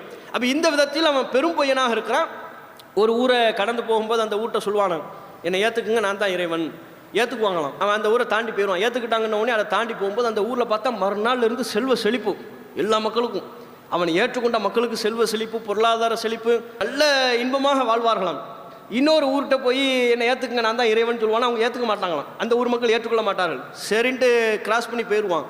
ஏற்றுக்கொள்ளாத அந்த மக்களுக்கு அடுத்த நாள்லேருந்து பார்த்தா வறுமை, நெருக்கடி, பஞ்சம், பசி, பட்டினி இதெல்லாம் ஏற்படுமா. அப்போ இதெல்லாம் மக்கள்கிட்ட ஒரு குழப்பம் வரும். ஆக அவனை ஏற்றுக்கிட்ட மக்களுக்கு செல்வ செழிப்பாக இருக்கிறாங்க, வசதி வாய்ப்பாக இருக்கிறாங்க, ஏற்றுக்கொள்ளாதவர்கள்லாம் நெருக்கடியில் சிக்கிறாங்களே, வறுமையில் சிக்கி தவிக்கிறார்களே, இப்படிங்கிற அளவுக்கு இருக்கும். அது மாதிரி ஒருத்தனை கூப்பிடுவான, ஒரு இளைஞனை கூப்பிட்டு 2 அறுப்பான, வாளால் 2 அறுத்து 2ஐயும் தொலை தூரத்தில், ஒரு பாட்டை இன்னொரு தூரத்துலையும் இன்னொரு பாட்டை இன்னொரு தூரத்துலையும் விட்டுருவான். இவன் ஓரமாக போய் ஒதுங்கி நின்று வான்னு கூப்பிடுவான் அந்த உடலை. 2ம் சேர்ந்து அந்த இளைஞன் முன்பு எப்படி இருந்தானோ அது போல் சிரித்து கொண்டே தஜ்ஜாலை நோக்கி ஓடி வருவான். இதெல்லாம் நடக்கும் என்று நபி அவர்கள் சொல்கிறார்கள். முஸ்லீமில் 56:30. இப்போ நம்ம சொல்கிற பல செய்திகள் முஸ்லீமில் 56:30 அதில் நீங்கள் பார்க்கலாம். நல்ல மனிதராம் அவர் என்ன செய்வாராம், தஜ்ஜால்கிட்ட வந்து, நீ தம்பா தஜ்ஜால், உன்னை பற்றி தான் எங்களுக்கு ரசுல்லா முன்னறிவிப்பு செஞ்சாங்க, நீ வந்தால் மறுமை நாளின் அடையாளம்னு ரசுல்லா எங்களுக்கு முன்னாலேயே சொன்னாங்க, எங்கள் இறை தூதர் சொன்ன தஜ்ஜால் நீ தான், அதை நான் உறுதியாக சொல்கிறேன், நீ பெரும் பொய்யன் அப்படின்னு சொல்லிடுவாங்க. உடனே மக்கள்கிட்ட கேட்பானா, இவனை நான் இப்போ அறுக்கிறேன், இவரை வந்து அறுத்து மீண்டும் உயிர் கொடுத்து இவரை நான் எழுப்பிவிட்டால் என்னை இறைவன் என்று நீங்கள் ஏற்றுக்கொள்வீர்களா, அதில் உங்களுக்கு அதுக்கப்புறம் சந்தேகம் இருக்குமா அப்படின்னு கேட்பானோ. அப்படி செய்து விட்டால் நாங்கள் சந்தேகமே பட மாட்டோம்னோடனே அறுத்துருவான். அறுத்து அதுக்கப்புறம் பார்த்தா என்ன செய்வானாங்க, அந்த பாடி 2ஆக கிடக்குதுல அதுக்கு மத்தியில் நடப்பானோ. நடந்துட்டு திரும்ப 2ஐயும் ஒன்று சேர்த்துருவானோ, உயிர் கொடுத்து எழுப்புற மாதிரி 2ஐயும் ஒன்று சேர்த்துருவான். ஒன்று சேர்ந்த உடனே மக்கள்லாம் பரவாயில்ல, இவ பெரிய சக்தி இருக்குது போல இருக்கு அப்படின்னு நம்பிடுவாங்க. அவர் உயிர் கொடுத்து எழுப்பப்பட்ட அந்த நபர், ஏன்னா உயிரை கொடுத்தது நிகழ்த்துறது எல்லாமே அல்லாஹ் இல்லை, அவன் கிடையாது. தன்னுடைய பேரை சொல்லிக்கொள்வான், நான் தான் செய்வேன் என்று பொய்யாகத்தான் சொல்வானே ஒழிய உண்மையில் அவன் நிகழ்த்துறது இல்லை. அப்போ உயிர் கொடுத்து எழுப்பப்பட்ட அந்த நபர் சொல்வாராம், மார்க்கத்தில் சிறந்த நபர்னு ரசூலுல்லாஹ் சொல்கிறாங்க. அவர் சொல்வாராம், முன்பை விட நீ தப்பா தச்சால் எனக்கு டவுட்டே இல்லைன்றான், என்னை விட உன் விஷயத்தில் மிக தெளிவான நபர் வேறு யாரும் கிடையாது. யாரு, அந்த உயிர் கொடுத்து இறைவனால் உயிர் கொடுத்து எழுப்பப்பட்ட நபர். தஜ்ஜால் செய்கிற மாதிரி காட்டுறான்ல, அந்த உயிர் கொடுத்து எழுப்பப்பட்ட நபர் மீண்டும் தஜ்ஜால்கிட்ட பேசுவாராம், எனக்கு டவுட்டே இல்லை நீ தான் அந்த தஜ்ஜால், மீண்டும் சொல்வாராம். இப்படியான நிகழ்வும் நடக்கும். அவன் அப்படி சொன்ன உடனே தஜ்ஜால் கோவப்பட்டு அவரை மறுபடியும் அறுக்கணும்னு வருவானா. ஃபலாயு சல்லத்து அலைஹி, அவரின் பால் தஜ்ஜால் சாட்டப்படவில்லை என்று நபிகள் நாயகம் அவங்க சொல்கிறாங்க. இது புகாரில் 1882, 7132 இதில் நீங்கள் பார்க்கலாம். அப்போ அவன் பால் சாட்டப்படவில்லைன்னா என்ன அர்த்தம், அவனு அதிகாரம் பெறலைன்னு அர்த்தம். அவரை மீண்டும் அறுப்பதற்கு தஜ்ஜாலுக்கு அதிகாரம் இல்லை. எந்த ஒரு விஷயத்தையும் அவனால் 2வது முறை செய்ய முடியாது, ஒரு தடவை தான் செய்யணும். அந்த ஒரு தடவை கூட அவன் செய்யவில்லை, அல்லாஹ் தான் நிகழ்த்துகிறான். அதை தன்னுடைய பெயரை சொல்லிக் கொண்டு தான் அதை நிகழ்த்துவதாக பொய் சொல்லி இறைத்தன்மை தனக்கு இருப்பதாக வாதிடுவான். அப்படிங்கிறத நம்ம பார்க்குறோம். இதுதான் ஃபித்னா. இந்த தஜ்ஜாலுடைய ஃபித்னா என்பது தான் என்ன, இதெல்லாம் மக்கள் பார்த்து ஏமாந்து போய் அப்போ தஜ்ஜால் தான் இறைவன் என்று நம்பக்கூடிய ஒரு நிலை ஏற்பட்டுருமா. அதனால தான் ரசூல் ஸல்லல்லாஹு அலைஹி வஸல்லம் அவங்க சொல்கிறாங்க, தஜ்ஜாலுடைய ஃபித்னாவிலிருந்து நம்ம தொடர்ந்து பாதுகாப்பு தேடிக்கிட்டே இருக்கணும். தொழுகையில் ரசூல் ஸல்லல்லாஹு அலைஹி வஸல்லம் அவங்க ஓதனம் சொல்லி தந்தாங்க, அல்லாஹும்ம இன்னி அஊது பிக்க மின் அஸாபில் கப்ர் வ அஊது பிக்க மின் ஃபித்னத்தில் மஸீஹித் தஜ்ஜால். ரசூல் ஸல்லல்லாஹு அலைஹி வஸல்லம் அவங்க சொல்லி தந்த அன்றாடம் நாம் தொழுகையில் ஓத வேண்டும் என்று நபி அவர்கள் நமக்கு கற்றுத்தந்த ஒரு பிரார்த்தனை. அதனுடைய பொருள் என்ன, இறைவா தஜ்ஜாலின் குழப்பத்திலிருந்து என்னை காப்பாற்று, நான் அவன்கிட்ட பாதுகாப்பு கேட்குறேன், பெரும் குழப்பம் என்று நபிகள் நாயகம் ஸல்லல்லாஹு அலைஹி வஸல்லம் அவங்க சொன்னாங்கங்கிற செய்தியை பார்க்குறப்ப முதல் விஷயம், அவன் இவ்வளவு குழப்பங்களை நிகழ்த்தினாலும் சில அற்புதங்களை செய்கிற மாதிரி காட்டினாலும் அந்த அற்புதங்களுக்கும் அவனுக்கும் எந்த விதமான சம்பந்தமும் இல்லை, அவன் எதையும் நிகழ்த்துவதில்லை, அல்லாஹ் தான் நிகழ்த்துகிறான். அது அந்த செய்தியிலே நமக்கு விளங்குது. ரசூல்லா நமக்கு தெளிவாக இன்னொரு முஸ்லீமில் 56:23 அதில் சொல்கிறாங்க, தஜ்ஜாலிடம் என்ன இருக்கும் என்பதை அவனை விட நான் நன்கறிவேன்ட்டாங்க. அவனுக்கே தெரியாதான், அவனை விட நான் நன்கறிவேன். ஏன், ஒரு பக்கத்தில் தண்ணி இருக்குமா, இன்னொரு பக்கத்தில் நெருப்பு. தண்ணீர்னு நினச்சி அதை அருந்தக்கூடியவர்கள் நெருப்பை தான் உண்பார்களாம். நெருப்புன்னு உள்ள பகுதி இருக்குல்ல, அதில் பார்த்தா உண்மையில் தண்ணி இருக்குமா. அப்போ நபிகள் நாயகம் அவங்க சொல்கிறாங்க, அவனிடம் என்ன இருக்கிறது என்பதை அவனை விட நான் நன்கு அறிவேன்ட்டாங்க. அப்படின்னா என்ன அர்த்தம், அவனுக்கே என்னன்னு தெரியலன்னு தான் அர்த்தம். தன்னை இறைவன் சொல்கிறான், இறைத்தன்மை தனக்கு இருப்பதாக வாதிடுகிறான். அப்படி குழப்பம் ஏற்படுத்தக்கூடியவன் தன்னிடம் என்ன இருக்கிறது, அவன் நெருப்புன்னு சொல்வான், அது உண்மையில் நெருப்பாக இருக்காது, அவனுக்கே தெரியலை.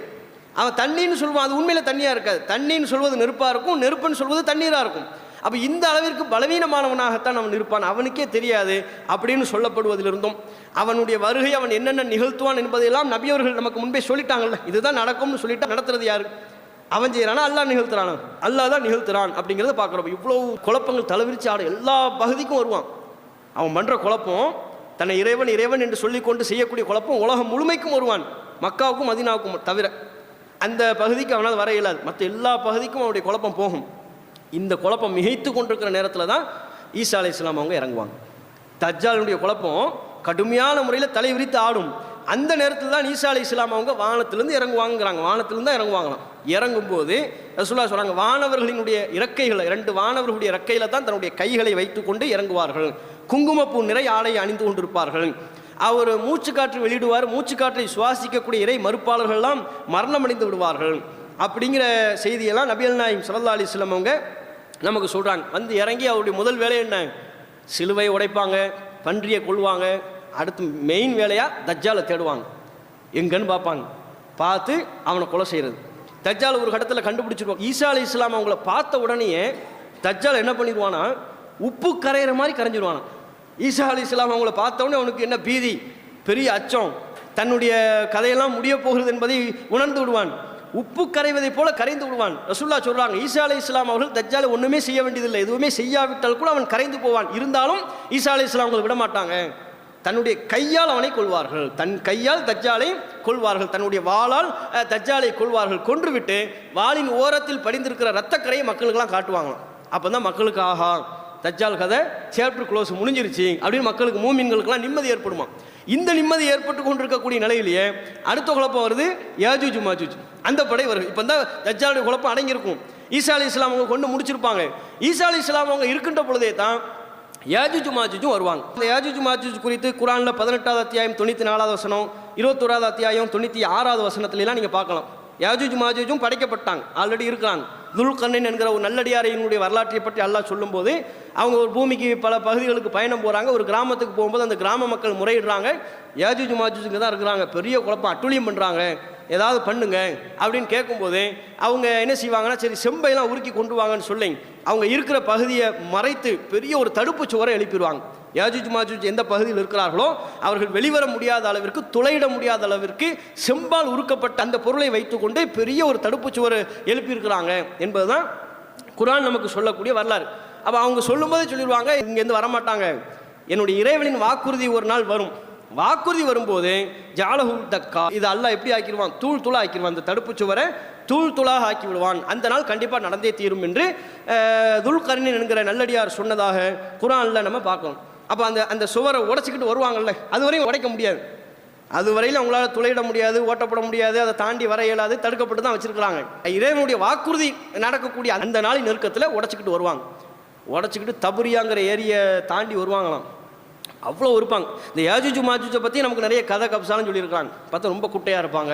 யாஜூஜ் மாஜூஜ்னால இப்போ நமக்கு என்ன கற்பனையில் என்னவா இருக்கும், சின்ன பிள்ளைங்க நமக்கு சொல்லிக் கொடுத்த அடிப்பில் குட்டையாக இருப்பாங்க போல இருக்கு அப்படின்னு நம்ம குட்டையாக இருப்பாங்க. எந்த அளவுக்கு குட்டையாக இருப்பாங்களாம், ஒரு காதை வந்து பாயா விரித்து இன்னொரு காதை வந்து போர்வையாக போத்திக்குவாங்க, இந்த அளவுக்கு குட்டையாக இருப்பாங்கலாம் சொல்லி வச்சிருக்கிறாங்க. அப்படிலாம் இல்லை, அவங்களுடைய நீள உயரத்தை பற்றிலாம் நமக்கு சொல்லப்படலை, குட்டையாக இருப்பாங்கன்னு சொல்லப்படலை. அப்போ நார்மலாக இருப்பாங்கங்கிறது அதனுடைய பொருள். அவ தபுரியாங்கிற ஏரியை கடந்து வருவாங்களாம். ஒரு கூட்டம் தான், யாஜூஜ் மாஜூஜில் ஒரு கூட்டம் அந்த ஏரியை கடந்து வந்துட்டோம்னா நீரே வற்றி போயிருமா. அடுத்த கூட்டம் வருவாங்களா யாஜூஜ் மாஜூஜில், அவங்க பேசிக்குவாங்களாம், அந்த தபுரியா ஏரியை கடந்து வரும்போது பேசிக்குவாங்களாம், இங்கெல்லாம் ஒரு காலத்தில் தண்ணி இருந்துச்சு போல அப்படின்னு பேசுவாங்களாம். அந்த அளவுக்கு வற்றி போயிடும், ஒரு சொட்டு தண்ணீர் இல்லாத அளவிற்கு வற்றி போய்விடும். இதையும் நபிகள் நாயகம் ஸல்லல்லாஹு அலைஹி வஸல்லம் அவங்க சொல்கிறாங்க. இதெல்லாம் முஸ்லீமில் 56:30 அதில் இடம்பெறதை பார்க்கணும். அவங்கள என்னென்னா அட்டூழியம், கொலை, மக்களையெல்லாம் கொல்லுவாங்க, பெரிய அளவில் குழப்பம். யாஜூஜ் மாஜூஜின் மூலமாகவும் உலகத்தில் குழப்பம் தலைவிரித்து ஆடும், எல்லா மக்களையும் கொள்வாங்க. கடைசியில் ஒரு கட்டத்தில் சொல்லுவாங்களாம், லக்கது கத்தல்னா மண்ஃபிலார், பூமியில் உள்ளவங்களெல்லாம் நம்ம கொண்டு முடிச்சிட்டோம், பூமியில் உள்ள பலரையும் நாம் கொன்று குவித்து விட்டோம். ஹலும்ம, இப்போது வாருங்கள், ஃபல் நக்துல் மன்ஃபிஸ் சமா, இப்போ வானத்தில் உள்ளவர்களையும் கொள்ளுவோம் அப்படின்னு சொல்லி வானத்தை நோக்கி அம்பு விடுவாங்களாம். அல்லாஹ் என்ன செய்வான், அவங்களை ஏமாத்துறதுக்கு இவங்க அம்பு அனுப்பி வைக்கிறாங்கல்ல, அந்த அம்பின் ஓரத்தில் ரத்தக்கரியை படிந்த நிலையில் திருப்பி அனுப்புவானோ. பெருமை நம்ப போகுது, திரும்பி வரும்போது ரத்தக்கரியாக வருதா, முடிஞ்சு போச்சு, வானத்தில் உள்ளவங்களையும் நம்ம கொண்டு முடிச்சிட்டோம் இப்படின்னு அவங்க நினைப்பாங்க. அல்லாஹ் அவங்களை ஏமாத்துவான். இது முஸ்லீம் 56:30. இந்த நிலையில தான் அப்போ ஈசா அலைஹிஸ்ஸலாம் அவங்களும் இருப்பாங்க, மூமின்களும் இருப்பாங்க. இந்த யாஜூஜ் மாஜூஜுடைய குழப்பத்திலேருந்து அல்லாஹ் நம்மளை காப்பாற்றணும், அல்லாஹ்ட்ட அப்படி உதவி கேட்பாங்களாம். ஈசா அலைஹிஸ்ஸலாம் அவங்களும் அவங்கள நம்பிக்கை கொண்ட மூமின்களும் அல்லாஹ்விடத்தில் உதவி கேட்பாங்க. ஒரு கட்டத்தில் அல்லாஹ்வினுடைய உதவி வரும். அல்லாஹ்வுடைய உதவி வருகின்ற பொழுது என்ன, யுத்தம்லாம் இல்லை, சண்டையெல்லாம் இல்லை. தஜ்ஜால ஈசா அலைஹிஸ்ஸலாம் போய் வெட்டி கொலை பண்ணுவாங்க மறுமை நாளில். ஆனால் யாஜூஜ் மாஜூஜ் அப்படி இல்லை, அவர்கள் ஒவ்வொருவருக்கும் சந்ததி அப்படி பெருக்குவாங்களாம், அதிகமான எண்ணிக்கை கடுமையான முறையில் இருக்கும். இந்த நிலையில் ஒவ்வொருவருக்கும் பிடரியில் ஒரு புழுவை அல்லாஹ் வெளிப்படுத்திடுவானாம். அந்த புழுவை வைத்தே அவர்கள் செத்து போவார்கள், செத்து மடிவார்கள், உடம்பெல்லாம் நாரி போய் செதறி வெடித்த நிலையில் மரணித்து கிடப்பார்கள். அனைவரும் ஒருவர் விடாமல், ஒரு யாஜூஜ் மாஜூஜ் விடாமல் அனைவரும் அந்த புழுவினாலேயே மரணித்து செத்து போய் விடுவார்கள். வெளியே வந்து பார்ப்பாங்க, அந்த ஈசா அலைஹிஸ்ஸலாம் அவங்களும் மூமின்களும் மலையிலேருந்து கீழே இறங்கி பார்த்தா எல்லா பகுதியிலையும் யாஜூஜ் மாஜூஜுடைய பிணம் நாரி போய் ஊதி பெருத்து வெடித்து கிடக்குமா, கடுமையான நாற்றமாக இருக்குமா. அப்போ அல்லா இடத்துல மறுபடியும் துவா செய்வாங்க. ஒரு பெரிய ஒட்டகங்களின் கழுத்துக்களை கொண்ட ஒரு பறவை வருமா, அல்லாஹ் அனுப்புவானா. அந்த பறவை எல்லா உடலையும் தூக்கிட்டு போயிருமா, யாஜூஜ் மாஜூஜுடைய எல்லா உடலையும் தூக்கி அல்லாஹ் நாடிய இடத்தில் தூக்கி வீசி எறிந்து விடும். அதை தாண்டி இருக்கக்கூடிய ரத்தம், இன்னும் பிற சிதிலமடைந்த பகுதிகள், நாத்தம் அதெல்லாம் இருக்கும்ல, அந்த நாத்தத்தை போக்குவதற்கு தான் ஈசா அலைஹிஸ்ஸலாம் அவங்களும் மூமின்களும் துவா கேட்கின்ற பொழுது ஒரு மழை பொழியும். மழை பொழிந்தவுடனே பூமி சுத்தமாயிரும், ஃபுல் பியூராக மாறிடும். அல்ல அதுக்கப்புறம் அந்த மழையின் மூலமாக பெரிய விளைச்சல் எப்படி எந்த அளவுக்கு இருக்கும்னா, ஒரு மாதுளம்பழம் வருமா, ஒரு மாதுளம்பழத்தில் ஒரு பெரிய கூட்டமே சாப்பிடுவாங்களாம். இன்றைக்கி ஒரு மாதுளம்பழத்தில் நம்ம பெரிய கூட்டம் சாப்பிட முடியுமா? ஒரு ஆளுக்கு இஃப்தார் நேரத்தில் கொடுத்தோம்னா ஒரு நபருக்கே 10 தெரியல. ஆனால் இப்போ என்ன, அந்த நேரத்தில் அந்த மழை பொழிந்ததற்கு பிறகு, யாஜூஜ் மாஜூஜ் அவங்க துடைக்கப்பட்டதற்கு பிறகு ஒரு மாதுளம்பழம் வெளிப்படும். அந்த மாதுளம்பழத்தில் இது மாதிரி பல விளைச்சல், ஒரு மாதுளம்பழமே எப்படி இருக்குமா, ஒரு கூட்டமே உட்காந்து சாப்பிடுவாங்களாம். மாதுளம்பழத்துடைய தோல் எப்படி இருக்கும் தெரியுமா, ரசூலுல்லாஹ் சொல்றாங்க, அந்த தோல்ல சில நபர்கள் கூடாரம் போட்டு தங்குவார்கள். மாதுளம்பழத்தினுடைய தோல்ல கூடாரம் போட்டு தங்குவார்கள், அந்த அளவிற்கு அதனுடைய விளைச்சல் இருக்கும் சொல்லி ரசூலுல்லாஹ் சொல்றாங்க. ஈசா அலைஹிஸ்ஸலாம் அவங்க தஜ்ஜாலை கொன்றதற்கு பிறகு சும்மா எம்குசுன்னாச சபாசினின், தஜ்ஜாலை கொன்னதுக்கப்புறம் மொத்தமாக 7 வருஷம், தஜ்ஜாலை கொன்று முடித்ததுக்கப்புறம் மொத்தமாக 7 வருஷம் நம்மக்கிட்ட இருப்பாங்க, மக்களோட இருப்பாங்க. இந்த 7 வருஷத்துக்குள்ளதான் யாஜூஜ் மாஜூஜுடைய குழப்பம் வருகிறது. அதிலிருந்தும் அல்லாஹ் நம்மளை காப்பாற்றுறான். இறுதியாக மற்ற அடையாளங்கள்லாம் நிகழ்ந்ததற்கு பிறகு, இந்த சூரியன் மேற்கில் உதிக்கிறது, கிழக்கில் ஒரு பூகம்பம், மேற்கில் ஒரு பூகம்பம், அரேபிய தீபகற்பத்தில் ஒரு பூகம்பம், அதிசய பிராணி, ஒரு பிராணி மக்களிடையே பேசக்கூடிய ஒரு நிகழ்வு, இதெல்லாம் நடந்து முடிஞ்சு கடைசியாக ஈசா அலைஹிஸ்ஸலாம் மற்ற மக்கள்லாம் இருக்கின்ற பொழுது ஒரு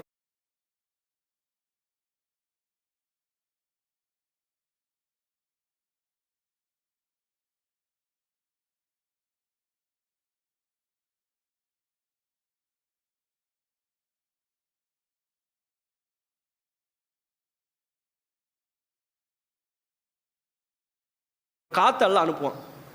அந்த காற்று அனுப்பின உடனே மூமின்களுடைய அக்குள் பகுதியிலாம் அந்த காற்று நுழைஞ்சு அவங்க அப்படியே இலகுவான முறையில் மூமின்களுடைய ரூஹெல்லாம் போயிடும். மூமின்கள்லாம் மௌத்தா போயிடுவாங்க. எல்லா நல்லவர்களும், நல்ல மூமின்கள் அனைவர்களும் அந்த காற்றின் மூலமாகவே மரணித்து விடுவார்கள். அதுக்கப்புறம் இப்போ துனியாவில் யார் மட்டும்தான் இருப்பாங்க, கெட்ட நபர்கள், மிக மிக மோசமான எல்லா விதத்திலும் கெட்ட நபர்கள் மட்டும்தான் துனியாவில் இருப்பாங்க. இந்த கெட்ட நபர்கள் துனியாவில் இருக்கின்ற நிலையில் தான் உலக அழிவு ஏற்படும் என்று நபிகள் நாயகம் ஸல்லல்லாஹு அலைஹி வஸல்லம் அவங்க சொல்கிறாங்க. அது குறித்த செய்தியை முஸ்லிம்ல 56:30 நம்ம ஆரம்பத்தில் சொன்னோம்ல, அதில் பார்க்கலாம். அப்போ இதுதான் மறுமை குறித்து ரசூல் ஸல்லல்லாஹு அலைஹி வஸல்லம் நமக்கு சொல்லக்கூடிய செய்திகள். இந்த அடையாளங்களை தெரிந்து வைத்து கொண்டால் மட்டும் பத்தாது, நம்ம என்ன செய்யணும்னு சொன்னால், யாஜூஜ் மாஜூஜ் தஜ்ஜாலுங்கிற பேர்லாம் நிறைய குழப்பம் பண்ணுறாங்க. யூடியூப்பில் பார்த்தீங்கன்னு வைங்க, அவர் தான் தஜ்ஜாலு, இவர் தான் யாஜூஜ் மாஜூஜ். தஜ்ஜால் யாருன்னா வந்துட்டான் போயிட்டான். யார்ப்பா தஜ்ஜாலு? அமெரிக்காவில் எவெல்லாம் பிரசிடென்ட் ஆகிறான் அவன் ஃபுல்லாக தஜ்ஜால். ஜார்ஜ் புஷ் தஜ்ஜாலாம், ஜோ பைடன் வந்து என்னவா தஜ்ஜாலு. அமெரிக்காவில் உள்ளவங்க தான் தஜ்ஜாலு, துருக்கி அவங்க வெள்ளையாக இருக்கிறாங்களா அவங்க தான் தஜ்ஜாலு. இப்படின்னு வாய்க்கு வந்தது எல்லாம் மக்களுக்கு மத்தியில் சொல்லி ஏமாற்றக்கூடிய ஒரு போக்கை பார்க்குறோம். அது மாதிரி யாஜூஜ் மாஜூஜ் விஷயத்துலையும் அவங்க தான் யாஜூஜ் மாஜூஜ், இவங்க தான் யாஜூஜ் மாஜூஜ்லாம் சொல்லி ஏமாத்துறாங்க. அதையெல்லாம் நம்ம நம்பி ஈமான் இழந்துடக்கூடாது. மார்க்கத்தில் உள்ள விஷயத்தில் அப்படிப்பட்ட பொய் செய்திகளை நம்ம நம்பி விடக்கூடாது. ஆதாரப்பூர்வமான செய்திகளின் அடிப்படையில் தான் நம்ம நம்பிக்கை அமைத்துக் கொள்ளணும் என்பது முதல் விஷயம். ரெண்டாவது, இந்த அடையாளங்களை தெரிஞ்சு வச்சுக்கிட்டா மட்டும் பத்தாது. சரி, இதுதான் நடக்கும் தெரிஞ்சுக்கிட்டா அதனால் என்ன? ரசுல்லா முத்தாய்ப்பா நமக்கு சொன்னாங்க. ஒரு சஹாபி ரசுல்லாட்ட வந்து கேட்பாங்க, மத்த சாத்து யார் ரசூலல்லா, அல்லாஹ்வின் தூதரே மறுமை நாள் எப்போது வரும் அப்படின்னு கேட்பாங்க. நபி அவர்கள் சொல்வார்கள், ஃபமாதா அத்தலஹா, அந்த நாளுக்கென்று நீ என்ன தயாரித்து வைத்திருக்கிறாய்? ரசூல்லாவுடைய கேள்வி பாருங்க, மறுமை எப்போ வரும்னு. ரசூல்லா என்ன பதில் சொல்றாங்க? அது வரட்டும்பா, நீ என்ன தயார் பண்ணி வச்சிருக்கிறாய்? இதுதான் ஒரு மூமினுடைய பார்வையாக இருக்கணும். இப்போ மறுமை நாளின் அடையாளங்களை தெரிந்து கொண்டு அமைதியாக இருப்பதல்ல நம்முடைய வேலை. ஒரு மூமின் இறை நம்பிக்கையாளராக அந்த மறுமை நாளுக்கு நம்மளை தயார்படுத்தணும், அதுக்குரிய அமல்களை செய்யணும். மறுமையில் நமக்கு துணை நிற்பது நல்லறங்கள் தான் என்கிற அடிப்படையில் நல்லறங்கள் அதிகமாக செய்து மறுமையில் வெற்றி பெறுகிற, குர்ஆன் படி நடந்து நபிமொழிப்படி நடந்து இணை வைப்பிலிருந்து விலகிய நிலையில் நல்ல மோமின்களாக வாழ்ந்து மரணிக்கிற ஒரு வாய்ப்பினை அல்லாஹ் ரப்புல் ஆலமீன் நம் அனைவருக்கும் தந்தருள்வானாக என்று கேட்டு என்னுடைய இந்த உரையை நிறைவு செய்து கொள்கிறேன். வாஹிரு தாவானா அல்ஹம்துலில்லாஹி ரப்பில் ஆலமீன். அஸ்ஸலாமு அலைக்கும்.